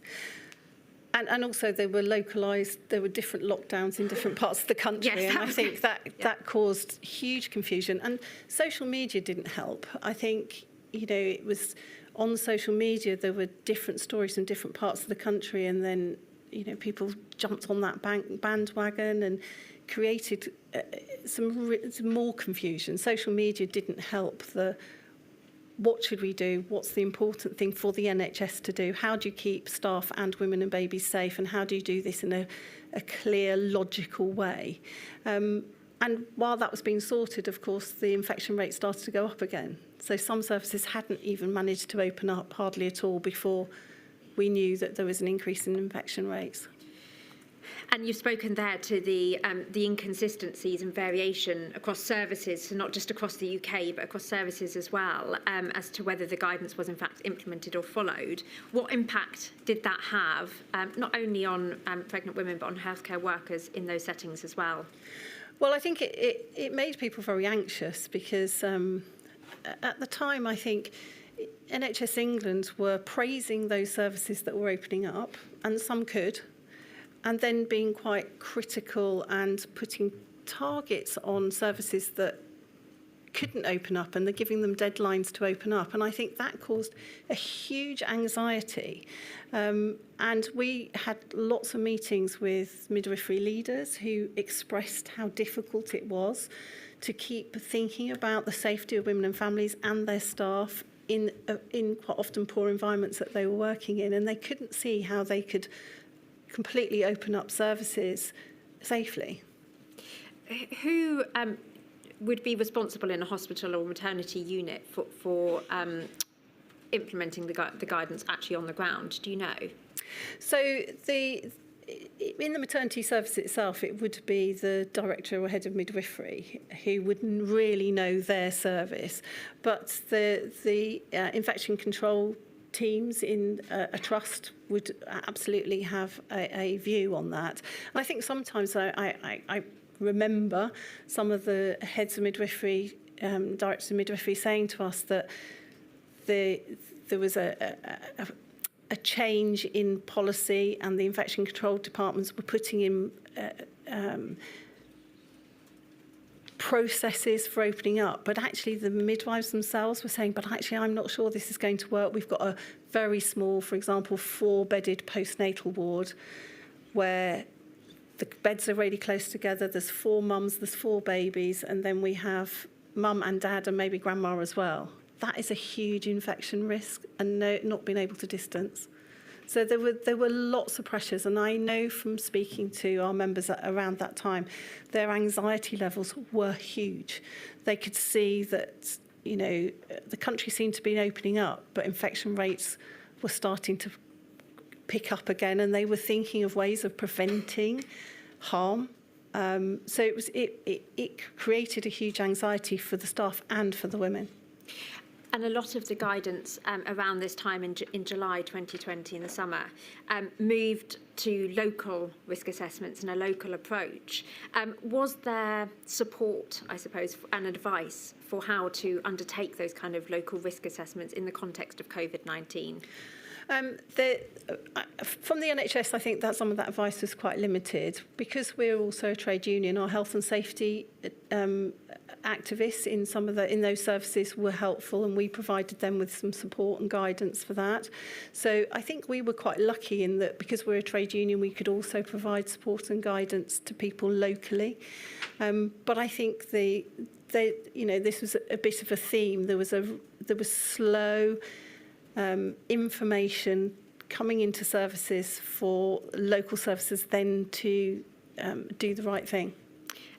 Was there enough information about the rationale for the changes to the guidance for healthcare workers that were implementing it, but also for pregnant women as well who were?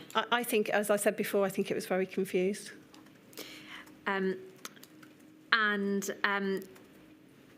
the college take any view on parents being designated as visitors in maternity settings?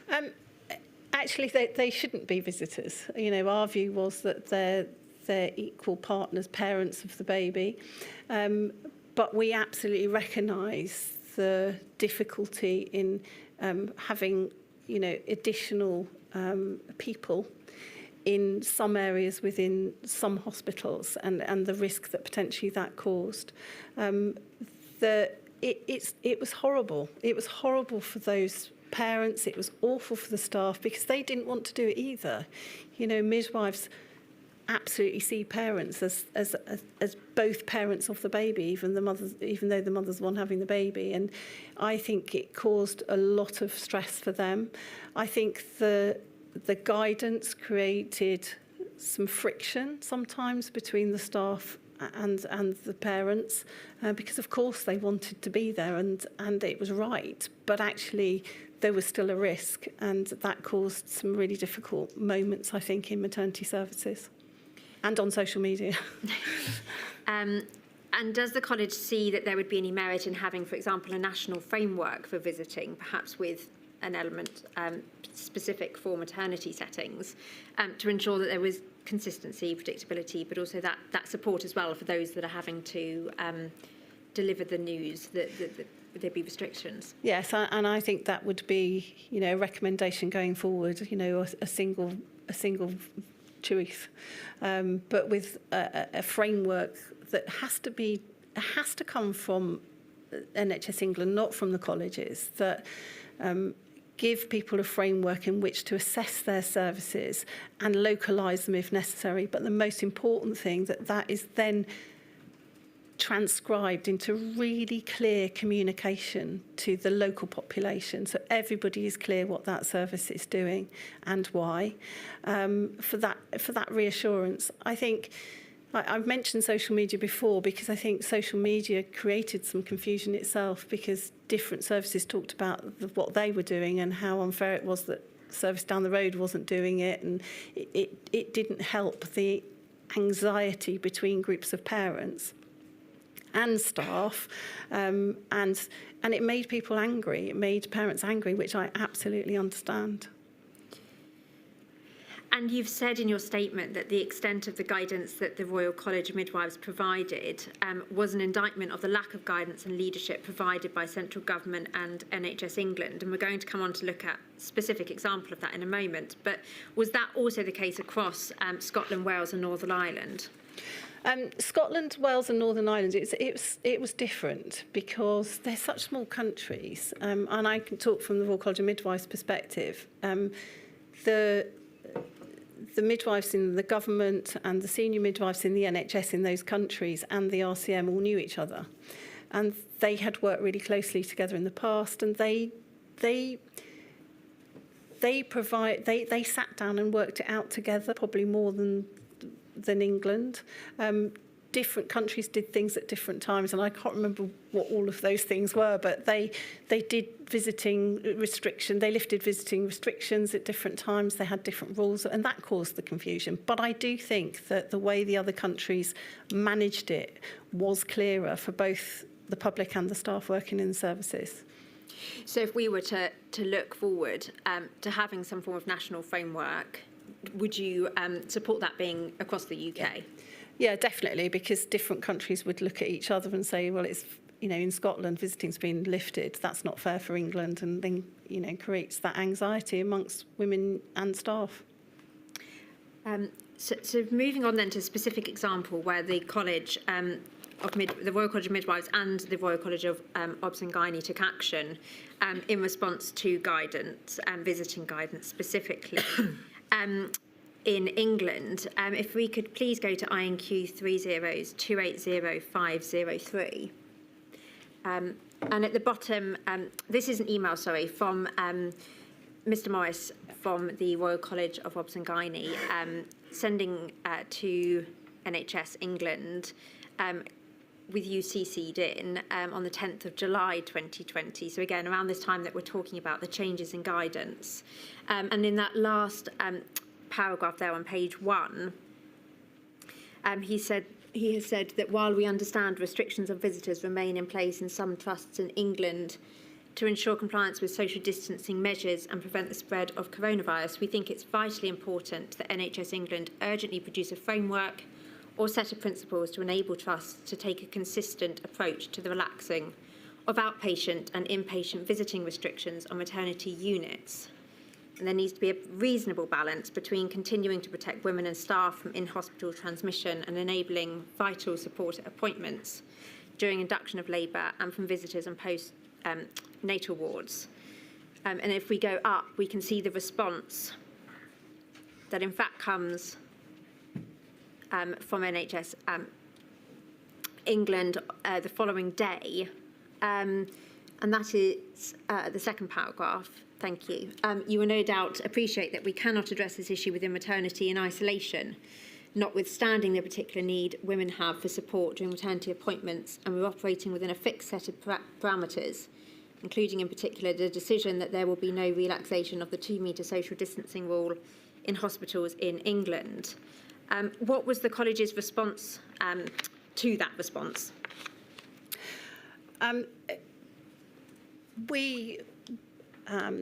If I remember correctly, we wanted NHS England to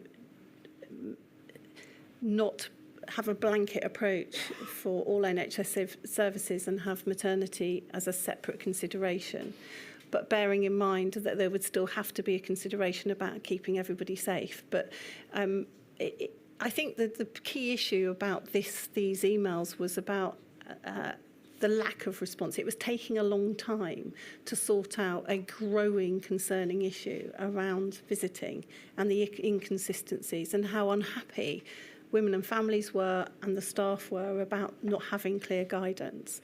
So I think we were trying to ask very clearly that NHS England had to put in a much clearer, consistent framework, so that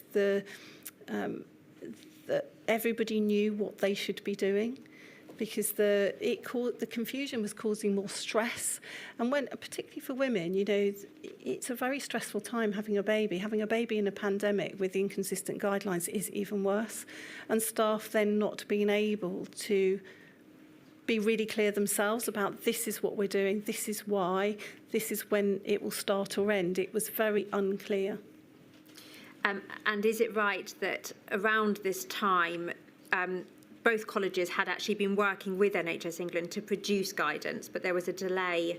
I think it's until the 8th of September when the guidance is actually issued by NHS England. Is that right? That's correct. And I think it was a general, looking again at recommendations, that if everybody's working together to produce guidance, how is the red tape removed in terms of getting them through various processes to get that guidance out quickly? Because I think we were working really hard and really quickly to produce guidance that was asked of us by clinicians in services, and we couldn't endorse it.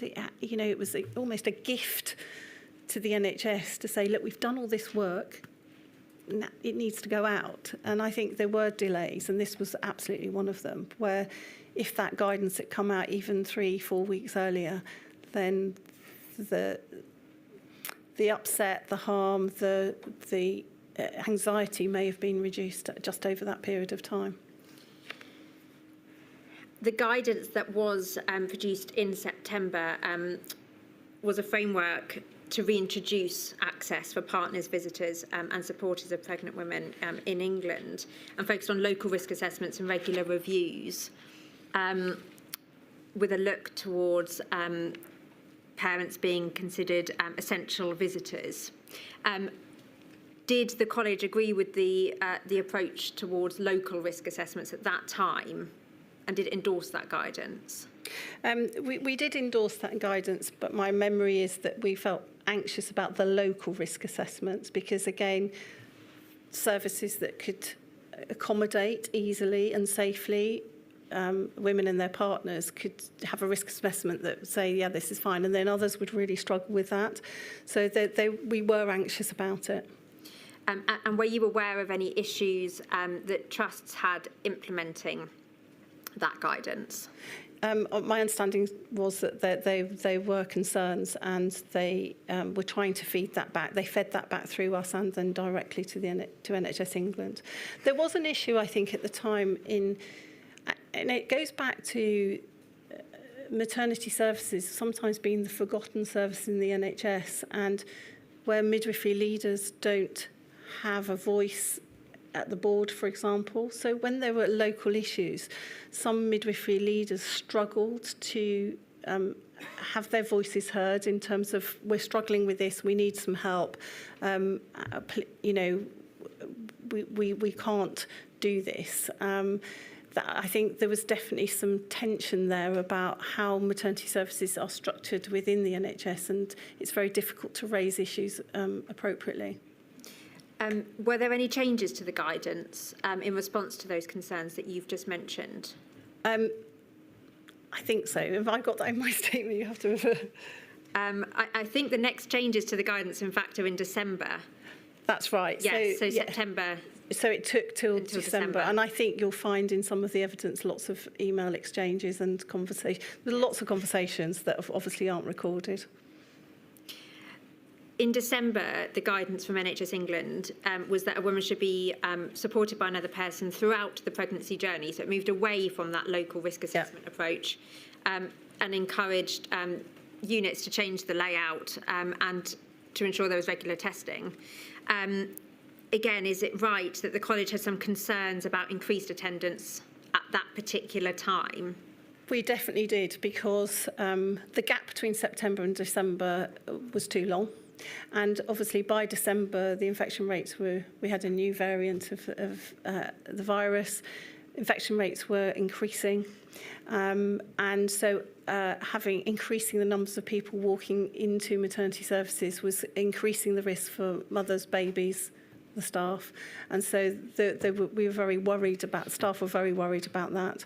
And again, I think it's about acting quickly. It's about, I suppose it's about predicting that, you know, absolutely right in the summer, visiting guidance starting to open up by December. If there wasn't going to be an increase in infection, yes, let's start encouraging services to have partners available throughout the whole maternity journey. But we had another strain and infection rates going up again, and nervousness about, will the staff be impacted? Will they get? And in fact, you know, staff did get the infections. They were sick. You know, in some services, 40% were off sick. So it was a really difficult time in terms of December being the time to completely open up maternity services. There was an issue as well about testing. So testing came in around the same time, and it was so distressing for women and partners to come in, even into a labour ward setting, and partners to be tested and were positive even though they were unwell and not able then to come into the service. Obviously, women were asked to designate another person in case that happened, but that caused serious anxiety, concern, some really awful behaviour as well. And I absolutely understand that, but I know midwives really struggled at that time. And it's right, isn't it, that the college didn't endorse that guidance in December, but in fact issued its own 10 common sense principles, which was focused on localised decision-making and risk assessments. What were the reasons, if there's any additional ones to those you've already given, to the college issuing those principles then? So those principles actually came from our conversations with midwives on the ground, who were saying that they still need to have a framework that was based on the local services, that were common sense principles that they could then communicate to women and families. So we thought, and they were mostly adopted then by NHS England, but they came from clinicians, they came from midwives and maternity support workers working in clinical services, and what they thought would be most helpful in keeping everybody safe.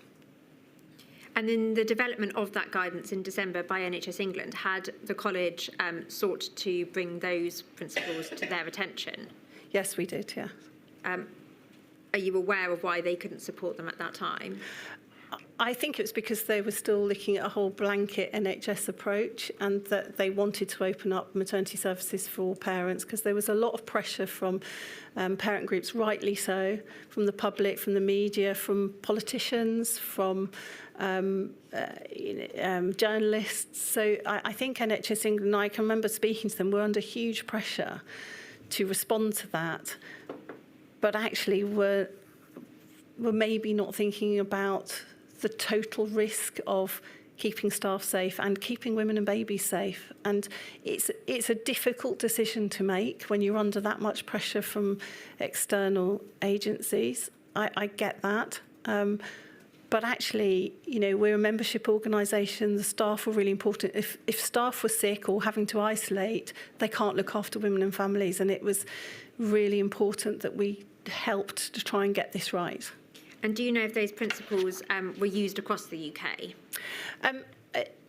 I think some services did use them, but again, we couldn't mandate them to be used. And NHS England, I think, did support some of them. So there was some leaning towards those principles being used, which was good.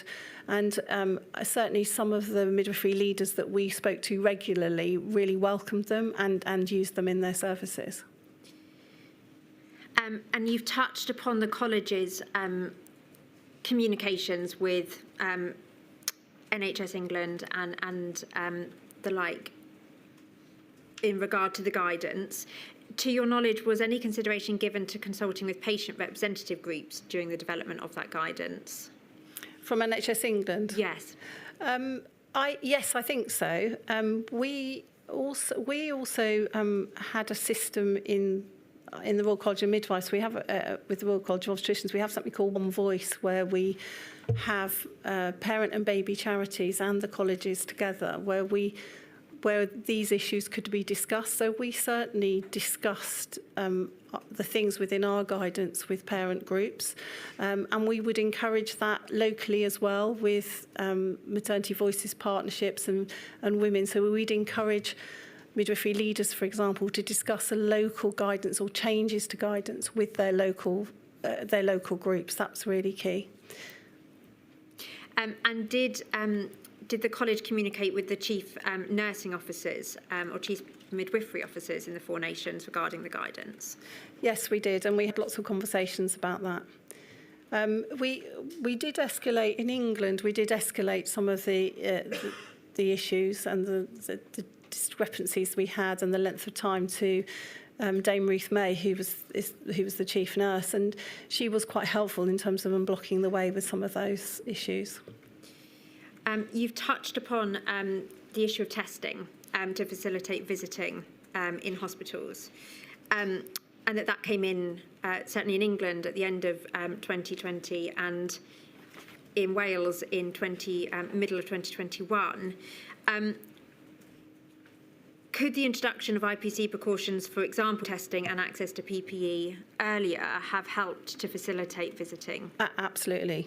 Definitely would. I mean, if there was PPE for visitors, for partners, for the staff, testing for everybody, it would reassure people that of the situation, who they were looking after and what the risks might be. That absolutely would have made a massive difference.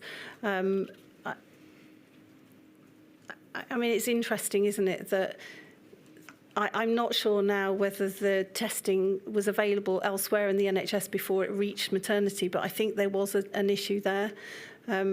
Again, maternity not being seen as, a key part of NHS care, an essential service.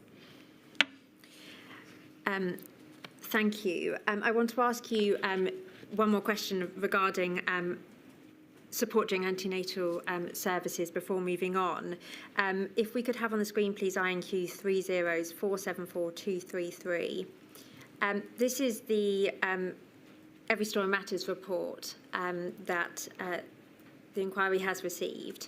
And the quotation here in regard to maternity services is that going through maternity services and giving birth when the NHS was crashing around me with added layers of having sight loss was hard. All information was paper-based. I couldn't see the sonogram and didn't have a partner there to explain things for me. I was full of anxiety. My sight loss wasn't accounted for. They were focused on navigating care and COVID. Reading out letters to me wasn't a priority. And that's from a woman who used maternity services during the pandemic. Are you aware of there being communication issues due to the restrictions on visitors and supporters during antenatal appointments and scans, and whether there was any guidance or support available to healthcare professionals for that? Yeah, so we were producing guidance about prioritising services for vulnerable women, disabled women, women from a Black and Asian minority ethnic background, where we know that their experiences and outcomes were different. So this lady would be her experience. So absolutely, that was we really encouraged services to prioritise their care, which was important because their staffing was depleted. So it was really important that whatever they could provide was to the people who really, really needed it, and they could improve their outcomes. Thank you. That can come down. I want to move on then to birthing options and the changes during the pandemic. So we heard this morning about the different birthing options outside of a pandemic being hospital, midwife-led units, whether freestanding or adjacent to a hospital, or a home birth. Is that right? That's correct. And it's right, isn't it, that the college, along with the Royal College of Obs and Gynae, issued guidance in April 2020 for midwife-led settings and home birth in the COVID pandemic, which set out a staged approach to support the continuation of home births and births in midwife-led settings, where staffing levels and ambulance capacity allowed, and then also set out a move towards centralisation of services with restrictions and suspensions of other birthing options, with reinstatement when it was safe to do so. Is that a fair summary of that guidance? Yes, it was a toolkit to be able to maintain services if staffing levels allowed, including the ambulance service. So we were hoping that was going to create some helpful decision making and try and create some equality amongst services, because I think at the time some services, because their staffing levels were fine, were able to maintain a home birth service and others wouldn't, and that was creating competition really between services and making women feel that if they wanted a home birth, for example, they'd have to change to a different hospital, and it was unsatisfactory in terms of then provision of services. If we could then, leads me on to my next point actually, which is some data that we've received from NHS England showing the closures and suspensions in April 2020. This is at INQ 304855652. This is data taken from England in April 2020 and across 130 trusts. You should be able to see that in front of you. Yep. We can see here that there was, during that month, the suspension of home birth in 60 of those trusts, so just under 50%. A closure of, alongside midwifery units, there were 8 closures, 11 freestanding units were closed, and 2 obstetric service units were also closed.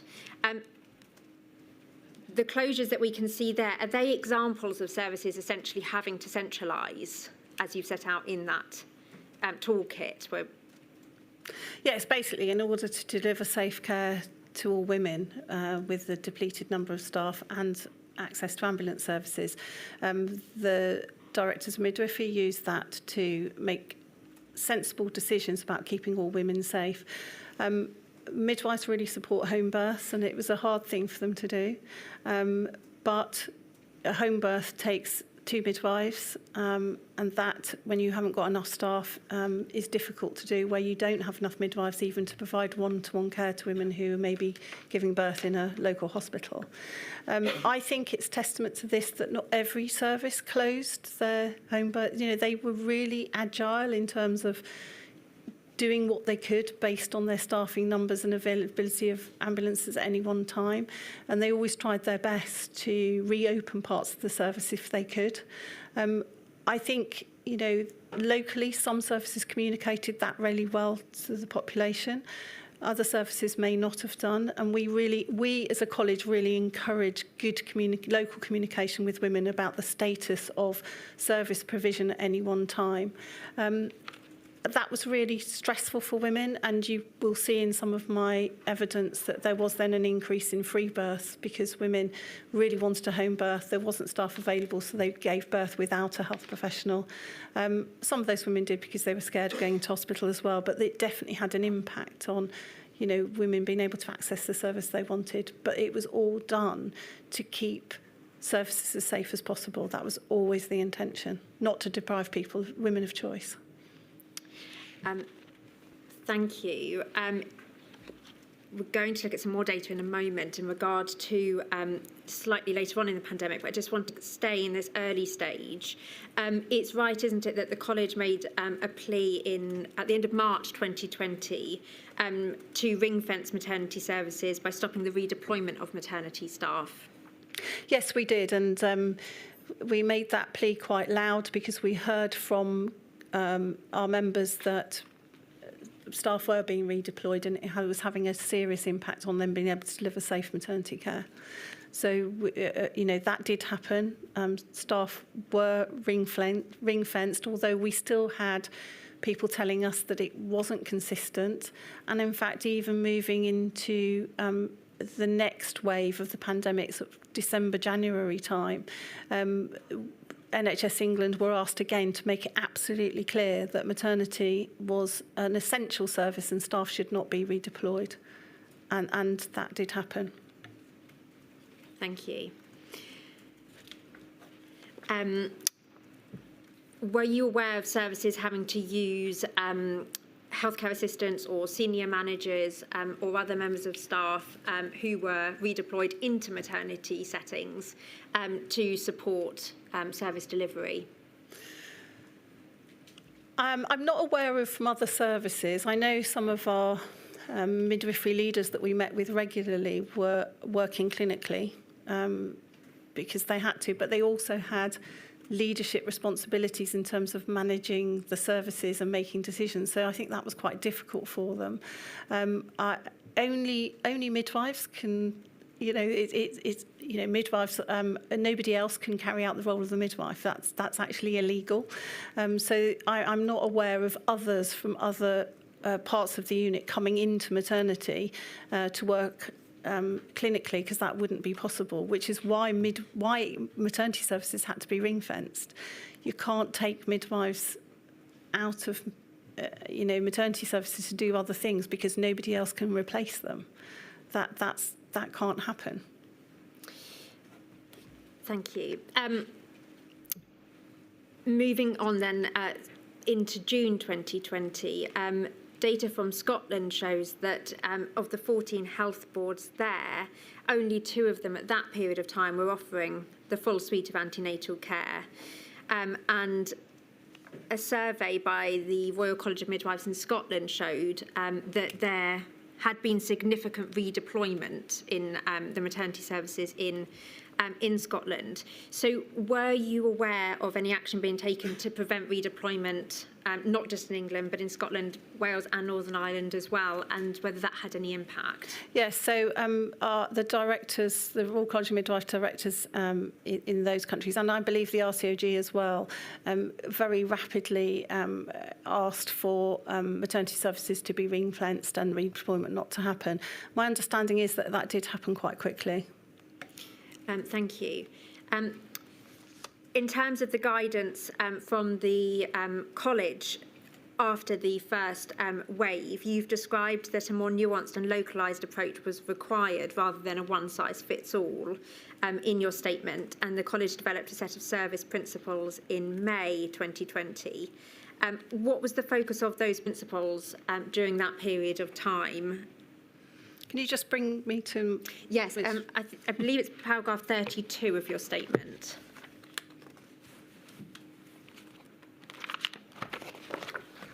That's about visiting again.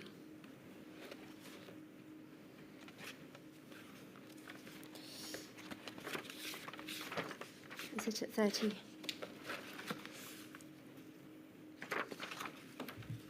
Yes, I beg your pardon, it's at 34. You've talked there about...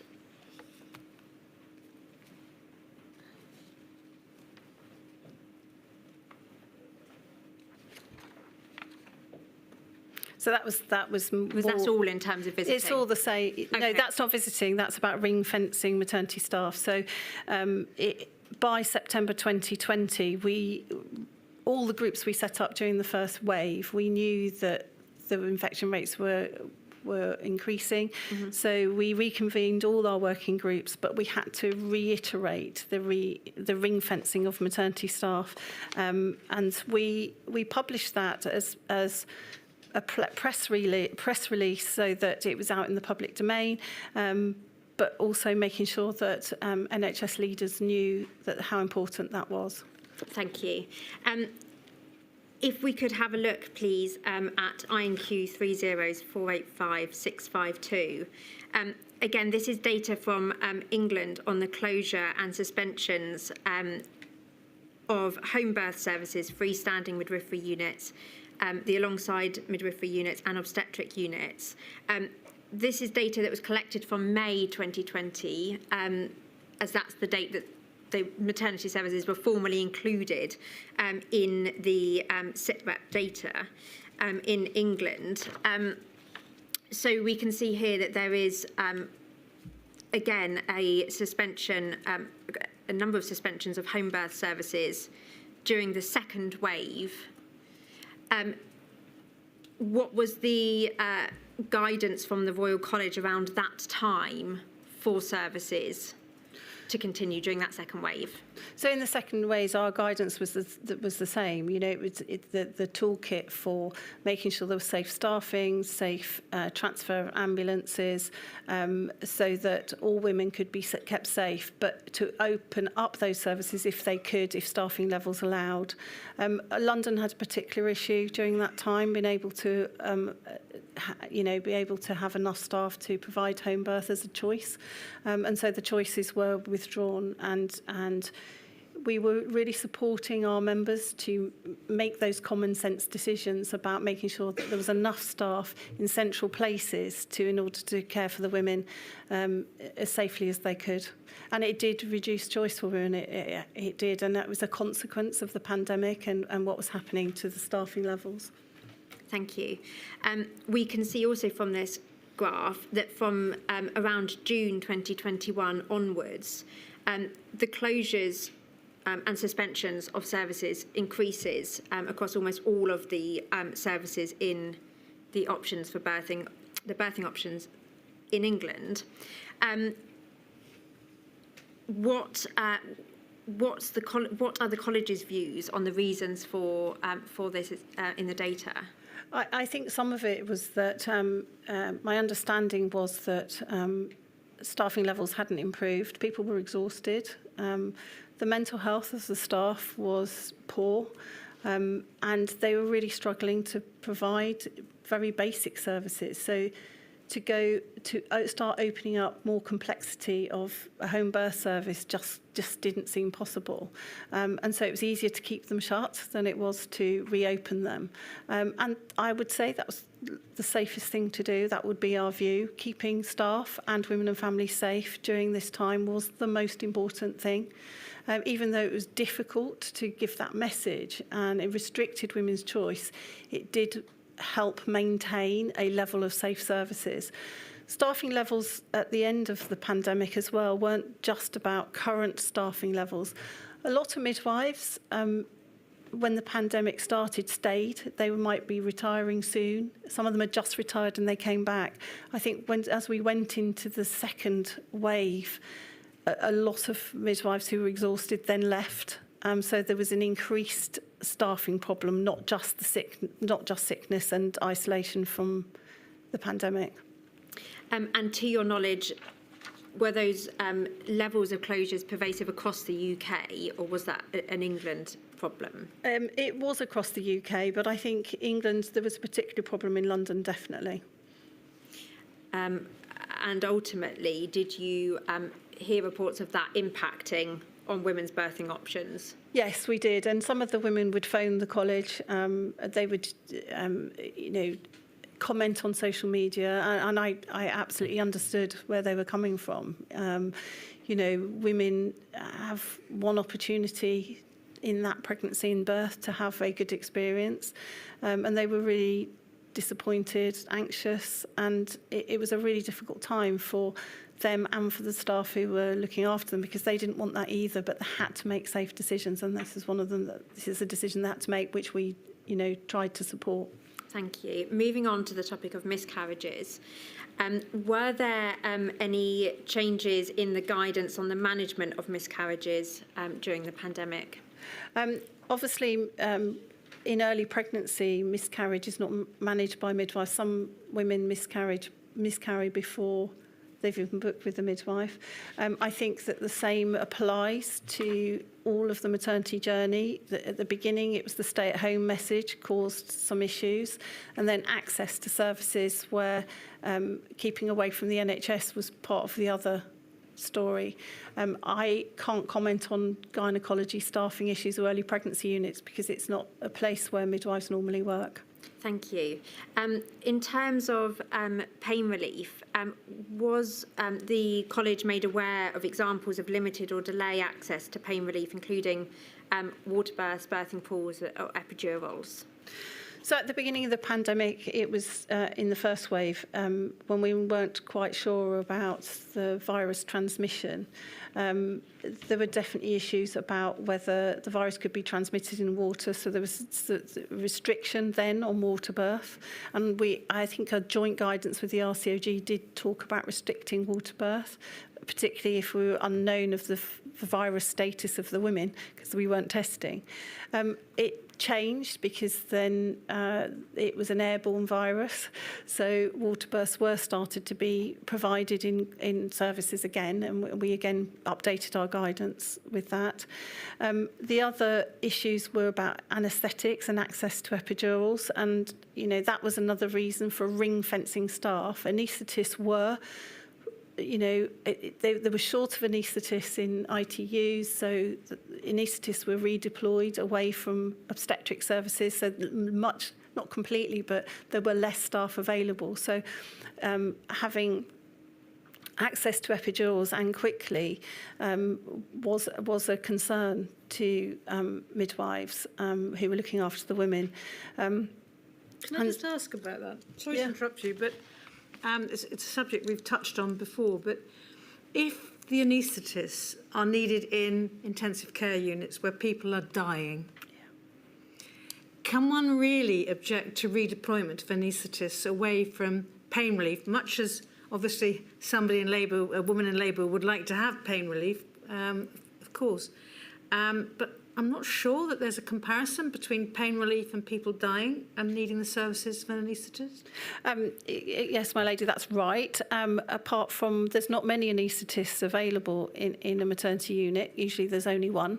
And they are needed for the emergency part of a childbirth, so emergency cesarean sections, epidurals when there may need to be an operative delivery, and also women who collapse as part of, an unfortunate consequence of labour. Some women have a medical emergency.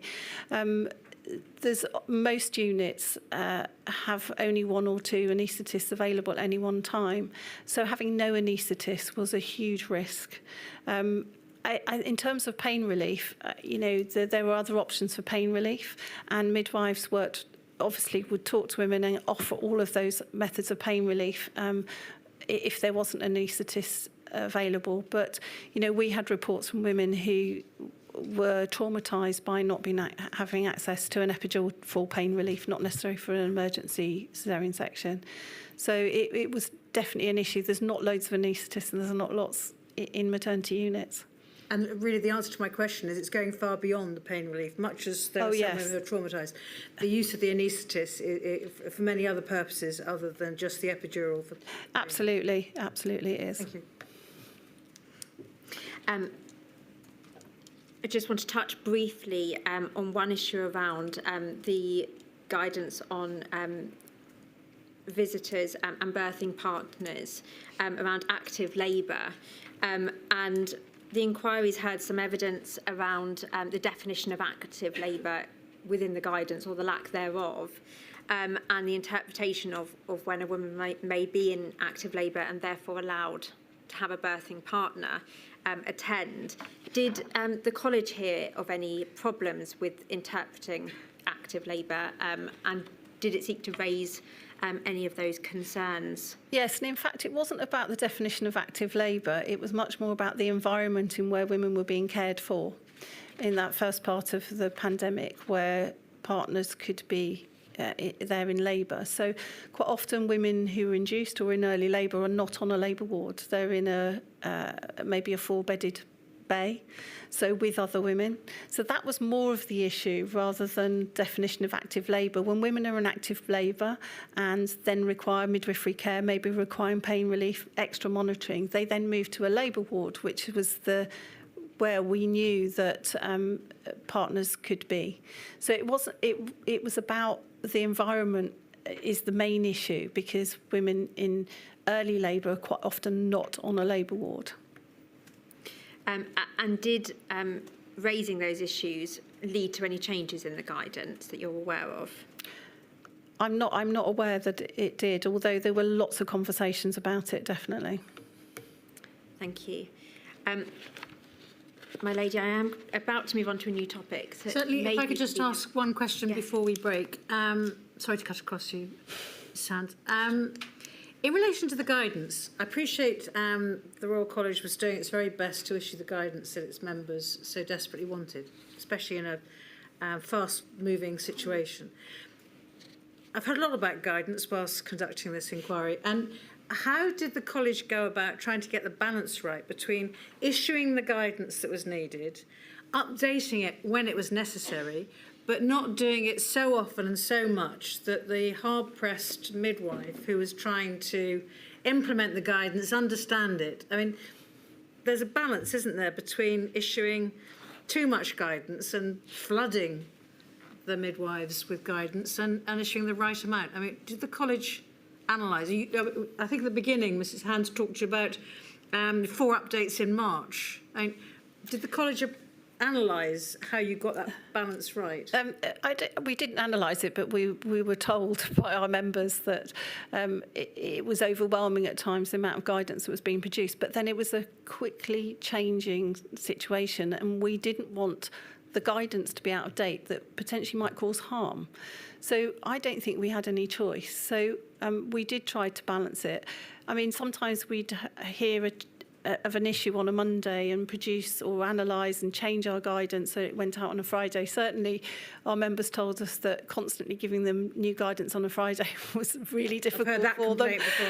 And we did take that on board and tried really hard not to send out guidance to them on a Friday. It is hard to get that balance right, but I think it's a risk issue not to have accurate guidance where the old guidance may be causing harm. So it's one of those things you have to accept, I think. Thank you. We'll break there and I shall return at 3 o'clock. All rise.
Mrs Hans.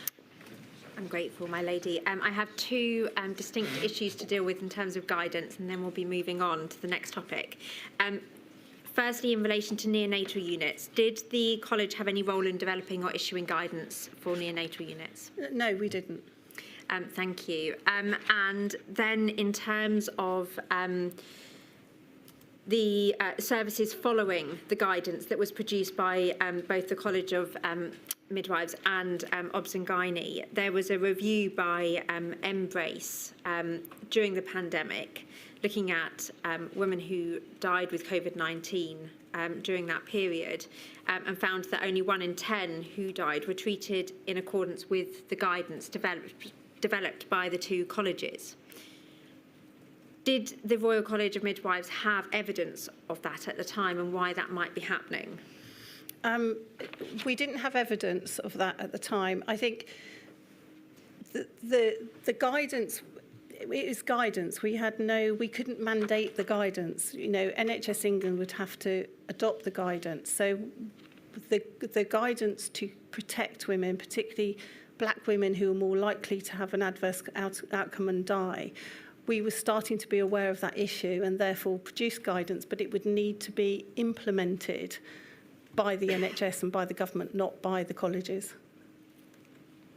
Thank you.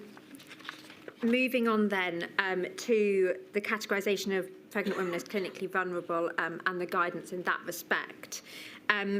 It's correct, isn't it, that the college were not consulted on that decision or given prior notice of that decision before it was announced in March 2020?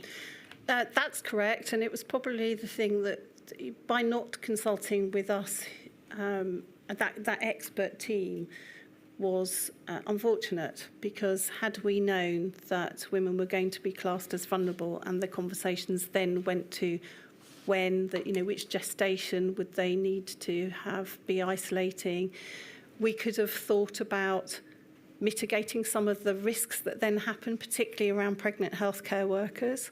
So we were surprised when that guidance came out without consultation with us, because I think by that time we had been recognised as an expert group that can give good and quick information to the NHS and the government. So I think that was really concerning. And it's right, isn't it, that the college, along with the Royal College of Obs and Gynae, issued occupational health advice for employers and pregnant women during COVID-19 on the 26th of March 2020, which was again updated multiple times throughout the pandemic.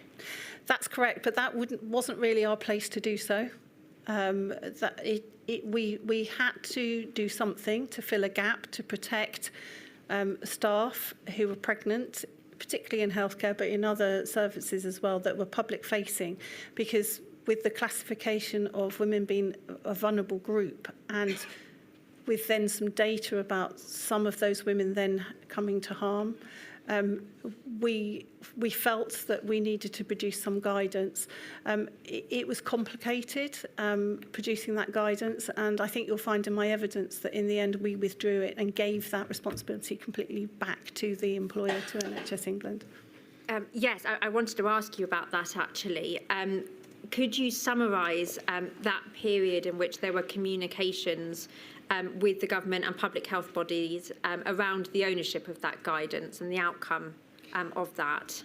I think it was the time where it was confused that the colleges have a responsibility to provide that guidance, and there was definitely an ask for us to produce it, own it and implement it, and that wasn't our role, and we made that really clear.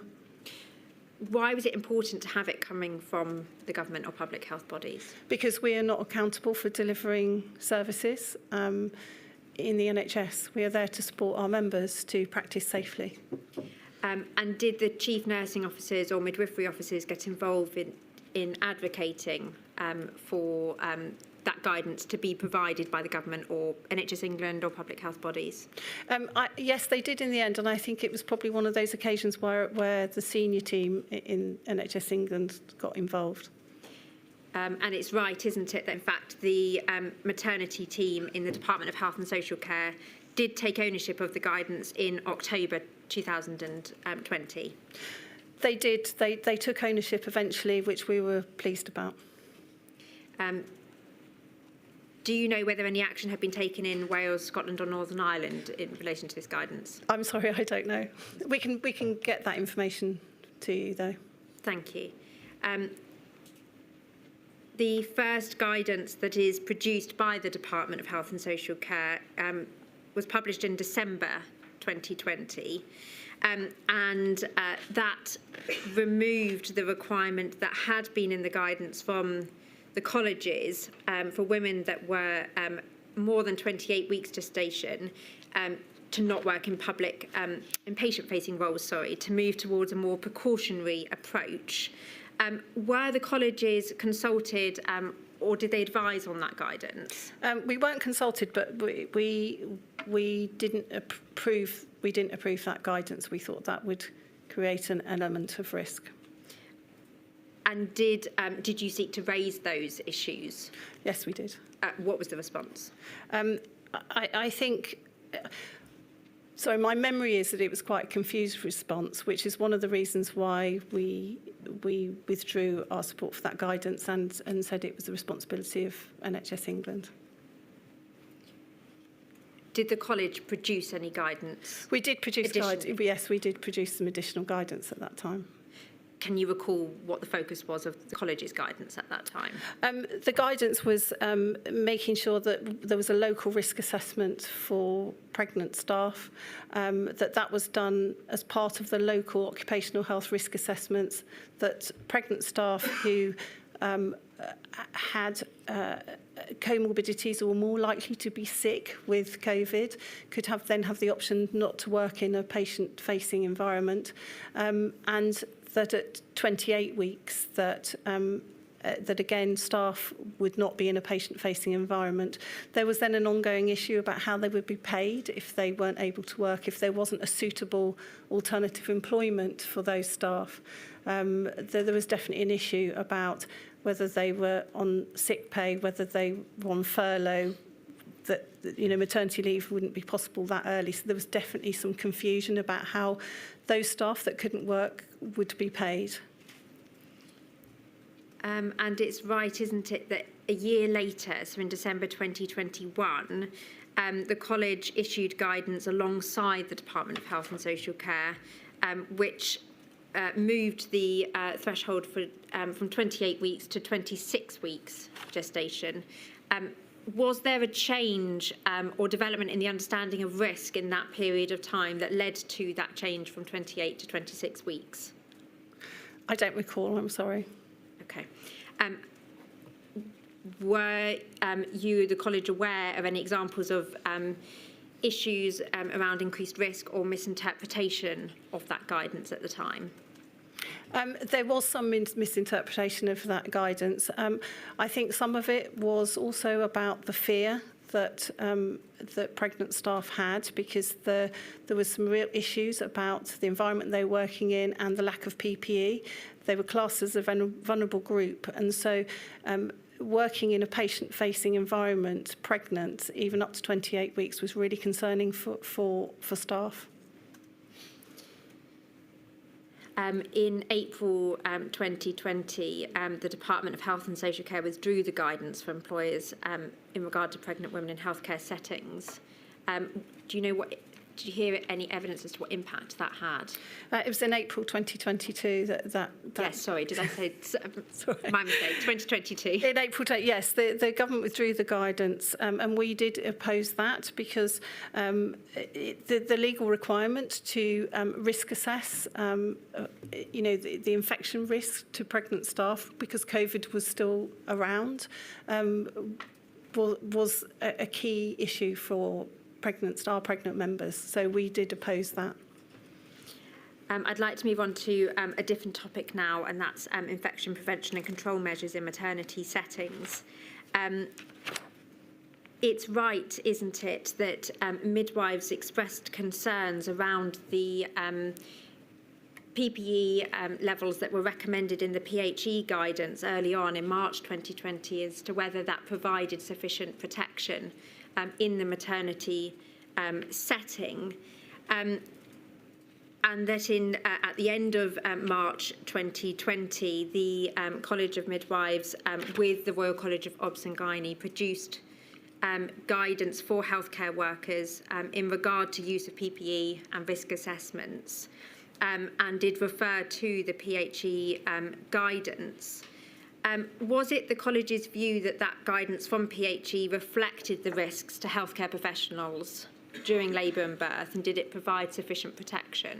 No, our view at the time was that it wasn't sufficient, that it was maternity. I think I've said earlier that maternity services often gets forgotten. It's not seen as an essential service, and our members told us that access to PPE was really difficult. That guidance did not protect them. By then, we knew that the COVID was spread through. It was an airborne virus, and what midwives told us was they were in a very small room with women in labour for many hours, and they felt at risk just being in a normal mask, and that they believed that they should be treated the same as people in respiratory wards in an ITU and be fitted properly with an FFP3 mask. I personally had meetings also with some black midwives who were really concerned about not having access to PPE, knowing that the impact of COVID on that group of staff was higher. So there were a number of issues around PPE and availability, and how maternity services were not prioritised for the right PPE for the work that they were doing. And did you raise those concerns? Yes, we did. What was the response? The response at the time was about availability of PPE, which was that the FFP3 masks that and the fitting of them had to be prioritised for people who were in high-risk areas, so respiratory areas and known COVID patients. But that was not acceptable, so we did raise that we wanted maternity not to be treated as a separate service, that midwives were working in a very high-risk situation with women who potentially had COVID, and they were therefore at risk. The other thing about, just linking back to what you said before about healthcare workers who are pregnant, maternity is largely a female workforce, and we seem to have more pregnant midwives and maternity support workers than any other group. So there was another consideration that a lot of people were working without appropriate PPE, with the wrong guidance in maternity services, and therefore that the impact of that on them was considerable, and we heard a lot about that. And what about PPE, in particular the wearing of masks for pregnant women, particularly during labour? What was the college's view on that, and did it change at all during the pandemic? It did change. We did change that view because women really struggled to be in labour with a mask on, so the requirement to wear them. The risk assessment about not wearing a mask was then undertaken. Midwives also found it difficult to wear a mask to be able to communicate well with women, particularly in labour. So I think everybody struggled with it, but ultimately it was about being safe. And later on in the pandemic, in February 2021, it's right that the college signed a joint letter to Boris Johnson, copied to Matt Hancock, requesting a change in approach in the IPC guidance and advice on the use of PPE to reflect the airborne risks in healthcare settings. Is that right? That's correct. And that letter was a joint letter with our TUC colleagues, because obviously we're also a trade union representing the safety of staff. It went to Boris Johnson because we were frustrated in terms of the lack of action and that attention on proper PPE guidance and access to the equipment. And in terms of maternity settings and the role of the college in particular, did that lead to any changes or further conversations? Yes, it did, and we had feedback from our members that things then started to improve, which was a good thing. I think there was then issues in the next wave of the pandemic, but certainly at that point things did get a bit better. And it's right, isn't it, that in June 2021, the college also met with the Department of Health and Social Care and others to discuss IPC guidance further.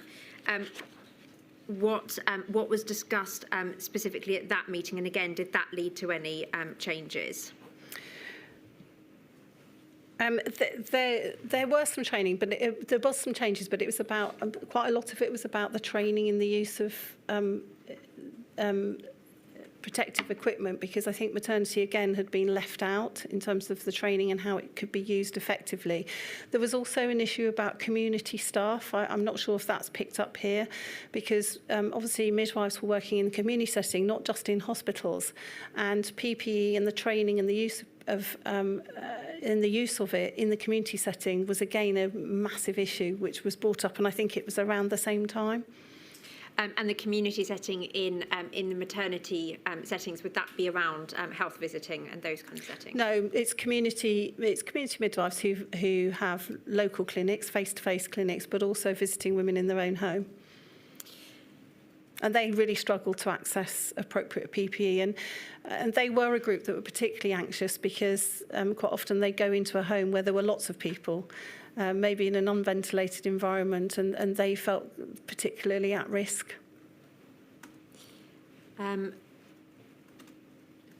in terms of testing, was the college aware of any issues with maternity staff accessing testing during the pandemic? Yes, when testing came in, I think maternity again was one of those areas that wasn't at the top of the list. I can understand that, but it was again our plea to make sure that maternity was seen as an essential service and therefore needed to be treated in the same way, because the potential for really poor outcomes for women due to the pandemic, but also the impact on staff not being able to work was considerable, because nobody else can look after those women other than the midwives.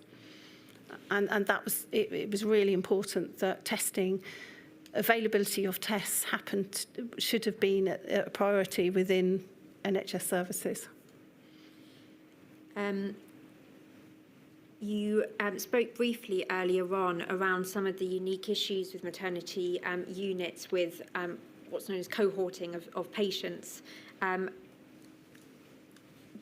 Can you expand on what some of the issues were in hospitals and maternity units with cohorting of pregnant women, depending on whether they had or were suspected of having COVID-19? It was really difficult for some services because they didn't have the right environments to safely cohort women, COVID or no COVID. It caused considerable problems. It was also difficult before testing, because unless women had COVID symptoms, quite often, staff didn't know whether they had COVID or not. So that was difficult. I think it caused anxiety this is my personal view, I think it caused anxiety for the staff as well, without the right PPE, then caring for women who were in an area where they were known to have COVID, and it made them feel very vulnerable. Thank you.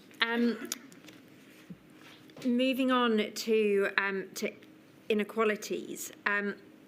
Firstly, in the guidance for pregnant women,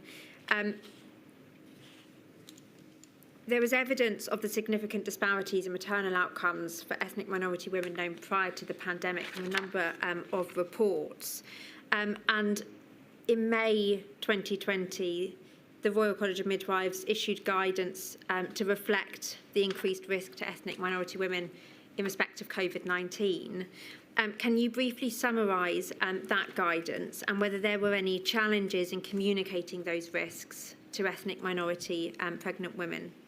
Yes, so our guidance was to our members, so guidance, we couldn't mandate it, to prioritise women from BAME groups, to help them understand how important it was to access maternity services, but also for staff to prioritise the care of those women as well. So extra visiting, I think I said earlier, extra visiting, extra support, that was really key. Obviously, the information did come out eventually, significant group to prioritise, and there was some very clear guidance about access those women, being able to go into the communities to talk about the importance of being able to access maternity care, and not to worry. I think women were worried. They were worried when they could see that the death rates were higher. For that group of women. They were anxious about going into hospital and accessing maternity care, which I think in some cases probably created a poorer outcome. So there was definitely a concerted effort by us and by everybody to try and engage that group of women. It also impacted on the staff because there's a significant number of staff from BAME backgrounds working in maternity services who were also really concerned about their exposure to the virus, and we know that the death rate for them was higher across the NHS than for white midwives. And the college issued guidance for employers to consider risks for ethnic minority staff when reorganising services as well, didn't it? Yes, we did. And some of those we asked for them to not be patient-facing, particularly not patient-facing with known COVID women. That again created problems in areas where there was a high number of BMME staff because it depleted the staff even further in terms of being able to provide face-to-face care. And this may be the guidance that you were just referring to, but in June 2020, NHS England announced additional support for pregnant ethnic minority women known as the 4 common sense steps. Yes, that's right. Yes, and it's correct, isn't it, that the college agreed and endorsed those principles. Was there any monitoring of the effectiveness of those interventions that you're aware of? I think we didn't, but I think NHS England did, and I'm aware that they did check that services were implementing them. So I think there was an evaluation, but I'm at the moment I'm not aware of what the outcome was. I think you said in your statement that little progress had been made since the publication of the 4-step action plan. So looking back, do you think there could have been further action taken at the time to try and mitigate the differences in outcomes earlier on? Yes, but I think it was again about having clear and focused communication about the things that were going to improve outcomes. So it would be about, I think it did make some difference in some areas, and certainly some of the staff that I spoke to were really pleased to see that guidance and that focus. But again, it's the how in the pandemic was there focused communication, a single point of the truth, so that staff and women knew what was the best thing to do. I think it's right, isn't it, that there was a ministerial roundtable in July 2020, which the Royal College presented findings and recommendations to address the maternal disparities. And you've said in your statement it wasn't particularly useful, and government were reluctant to engage. Why was that, and what would have made the government's engagement more effective at that point? I think at that time the impact of the poorer outcomes was not necessarily really understood, although we'd seen the data. So it was about prioritising again maternity services amongst all the other NHS services that are being delivered. So, we wanted maternity services to have a higher profile. We particularly wanted those women that were more likely to have a poor outcome to have a higher profile, and for there to be a focus on them and clearer support and communication for staff to deliver different services to that group of women. And in terms of risk assessments, I think a survey that the college undertook found that in September 2020, only 23% of trusts had conducted risk assessments for ethnic minority staff and patient-facing roles. Were you aware of whether that improved, and if so, when, and whether any additional steps that could have been taken to support that being undertaken? That was an improvement on where it had been before, because previous to that there was no risk assessment, so 23% was going in the right direction. So it was definitely about making sure that services saw that risk assessment as a priority. But there were lots of priorities, and it was very difficult for some of the staff to see that as the priority at that time. During the pandemic, NHS England continued to implement some policy changes, some service delivery changes. So there was a lot going on. So, for example, midwifery continuity of care was continued to be implemented, and our view was that we had to help services and NHS England to focus on the things that were going to make a bigger difference to the outcomes for women. Could you slow down again? Sorry. Moving on to the topic of mental health and wellbeing support for maternity staff. Can you briefly summarise the impact on midwifery staff of the restrictions that were in place during the pandemic and any support that the college provided to its members? Okay, so the members told us there was a significant impact on their mental health. Primarily midwives, maternity support workers and all the whole maternity team wanted to provide a high quality of care, safe care, choice for women, as they always did. They were very anxious and stressed not being able to do that, and disappointing and upsetting the women in their care. So that caused distress in itself. Then the not prioritising of maternity services, then women being classed as vulnerable, and then poor access to PPE, having to make really difficult decisions about not being able to provide home births, for example, for women who really wanted them. The lack of confusion around visiting and the tension that created between the women, the partners and the staff, all of that contributed to a much, much higher level of stress and anxiety than you would normally see in a maternity staff group. There was support in some services for staff to access help for their mental health. We also have local field staff. So our branches are in the field, and we really encourage them to support staff in terms of accessing support locally if they were feeling very stressed and vulnerable at work. I believe that it had an impact on staff's ability to keep going and to keep thinking about doing their best. I think staff told us that they just about managed to get through day by day. Some staff didn't, and either left the profession, left their job, or went on long-term sick. And on top of that, of course, COVID and long COVID and all the other things. So I would say that staff, tried their very, very best. And it had a personal toll on their health and their mental health, which I think they're still recovering from. I don't think it's over. I think it is impacted on midwives wanting to stay in the profession. On the topic of long COVID, are you aware of the impact it's had on the profession?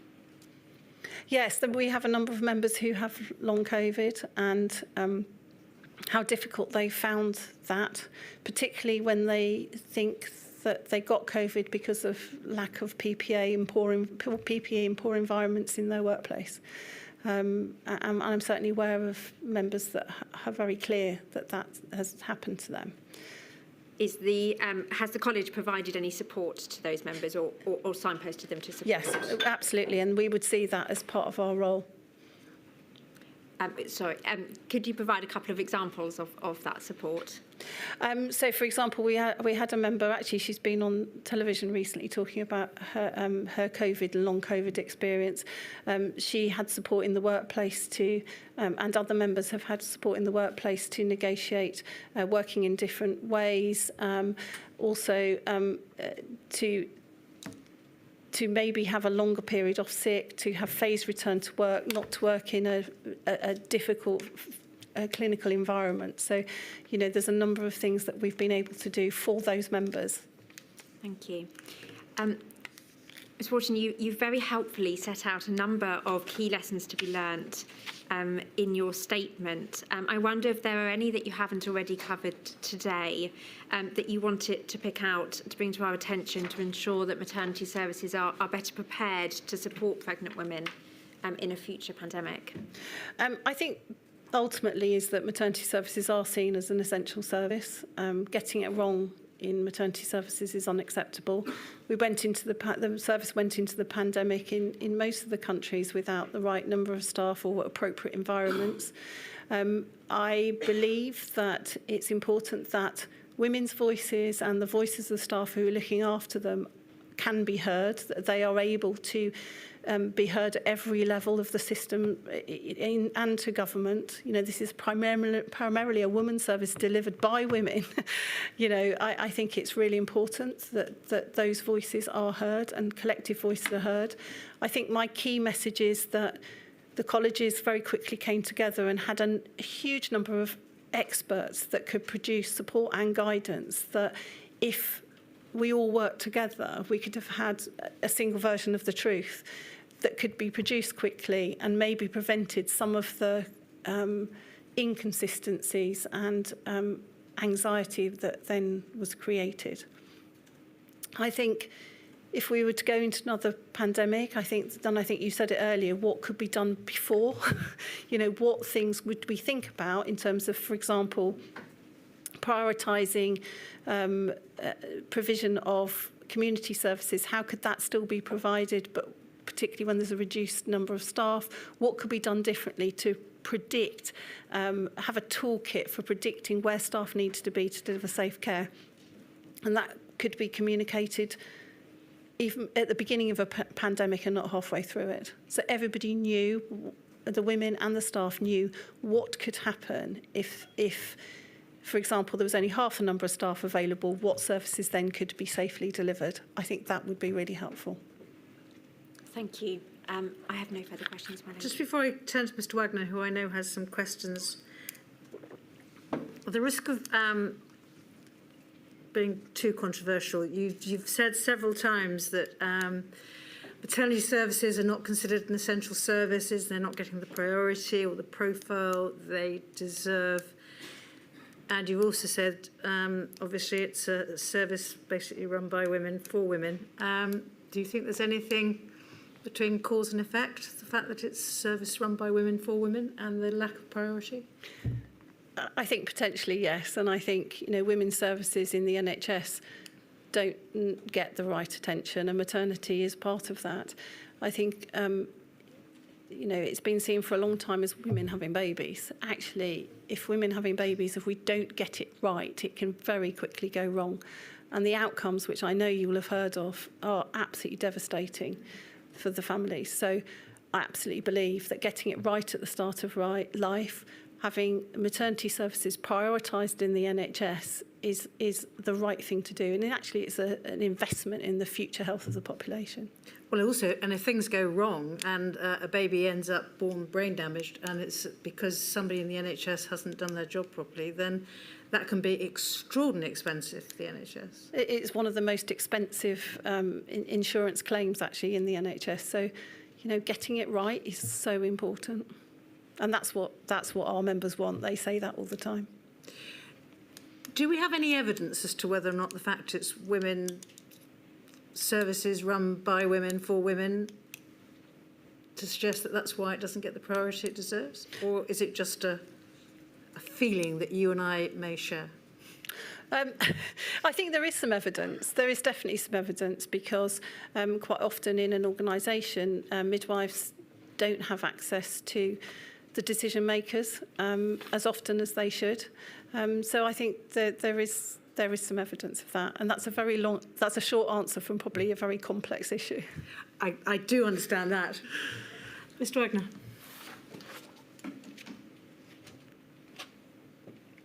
Thank you. Good afternoon. I ask questions on behalf of the 13 pregnancy, baby and parenting organisations, and I've no doubt that they would agree with the sentiment of that final passage of question and answer. You've given very clear evidence this afternoon about the huge anxiety amongst staff and parents caused by inconsistent and poorly communicated guidance. And is it right that the RCM were already raising concerns about that in relation to the visiting guidance to the NHS by June 2020? And this relates to those emails that are referred to at paragraph 38 of your statement. Yeah. And then is it fair to say that over the summer of 2020, in facing that lack of guidance, the RCM, the Royal College of Obstetricians and Gynecologists, and the Society of and College of Radiographers stepped into the breach and developed that framework agreement to support the reintroduction of visitors in maternity settings? Yes, we did, yeah. Yeah, and that was endorsed. It was later, sort of a month later, endorsed and disseminated by the NHS. But were they involved in the drafting, or was it a document that was presented to them for their approval? They would have been involved in. Sorry, I don't know for sure, but they were. We did communicate with NHS team regularly. Quite a lot of the guidance we produced very quickly, and we'll have done it in consultation with the people we were working with. Some of those were women and families as well, and other organisations. It was really difficult to come up with the common sense approach in terms of protecting women and families, in terms of the virus and the spread of the virus, and the staff who were caring for those women in very difficult environments. Sonography, I think you mentioned, was definitely a group of staff that were really concerned because a lot of the sonography rooms in maternity services have no ventilation and are really, really small. So there was a huge risk there, and it was about how did we help with guidance that was going to be a common sense approach and allow and encourage people to do those local risk assessments, but with some guidance from the NHS. Yeah, and you said in your oral evidence that we, the RCM, are not accountable for delivering services in the NHS. We're there to support our members and practice safely. So would it be fair to say that the guidance that you were producing or helping to produce was coming from that perspective? Absolutely. We're a membership organisation. So, we are there to, as both a trade union and a professional association, to support our members, to be safe in practice and at work, but also to deliver safe care. They then deliver safe care to women and families. So we absolutely were there to make sure that we were the voice of our members, both locally, but also to the government and the NHS. That is absolutely our role. Yeah. And you were asked earlier by Ms. Hans whether any consideration was given to consulting with patient representative groups during the development of guidance, but I wasn't clear, and I'm sorry if I missed it, whether you then said yes, it would have been, but I didn't know whether you were talking about the July guidance or the December guidance. Okay, so the COVID, the cell that was the COVID cell, which was the joint guideline group with the RCM and the RCOG, had patient representatives as part of that. Also, we regularly talked to parent organisations, for example, the NCT, and we had a group called One Voice, which was all of those organisations together talking about key issues. We absolutely had those conversations, but ultimately it was about us providing support and guidance for our members. But we would also encourage, and I think I said this earlier, local services to discuss guidance, changes to services, and anything that they were going to do differently with their local women's groups, so the Maternity Voices partnerships, and they're different in the other countries, but with the local groups of women, that was really important, and we did encourage that.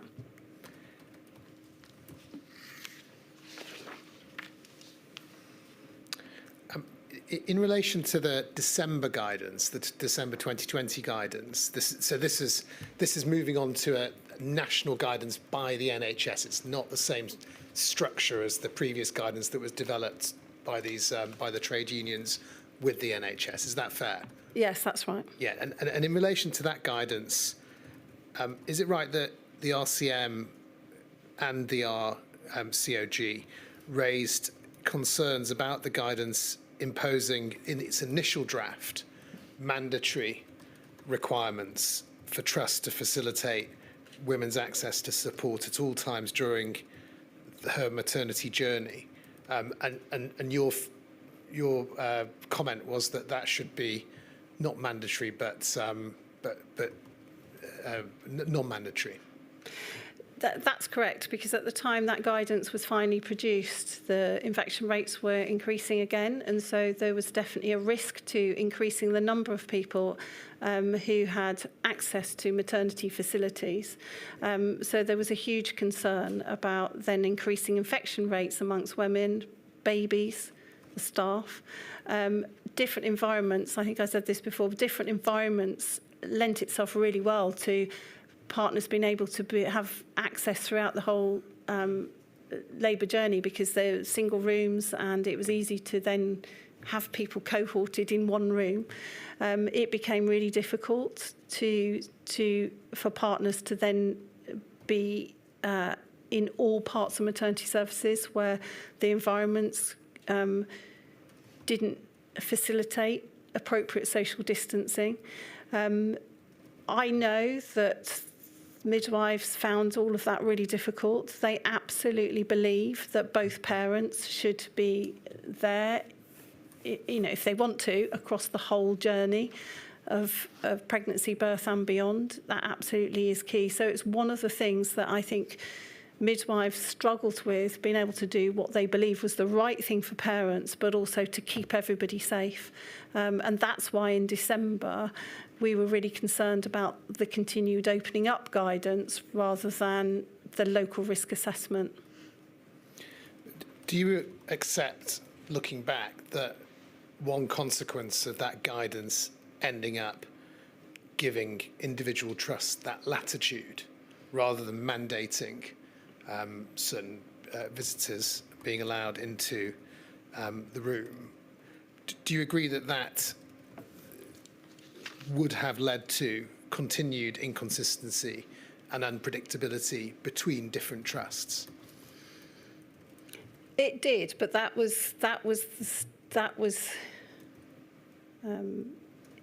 it was going to happen because different maternity environments are not suitable for providing safe maternity care, particularly in a pandemic.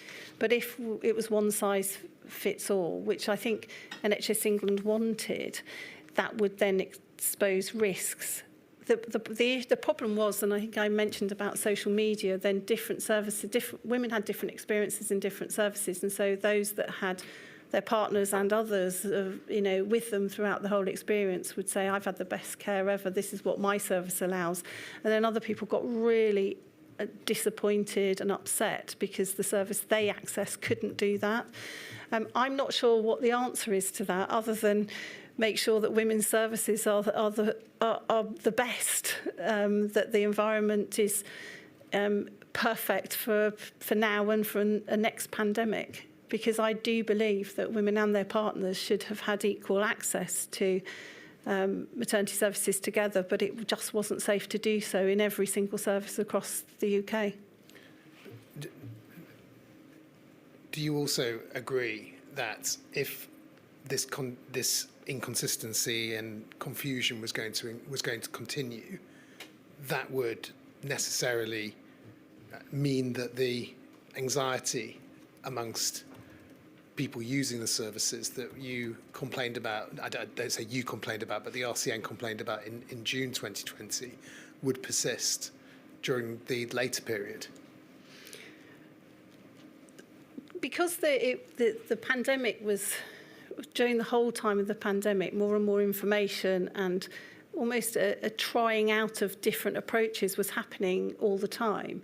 I think sometimes services tried something and then realised it didn't work and had to change their approach. And I think it should be commended, some of that flexibility, with always in the top of their minds keeping everybody as safe as they could.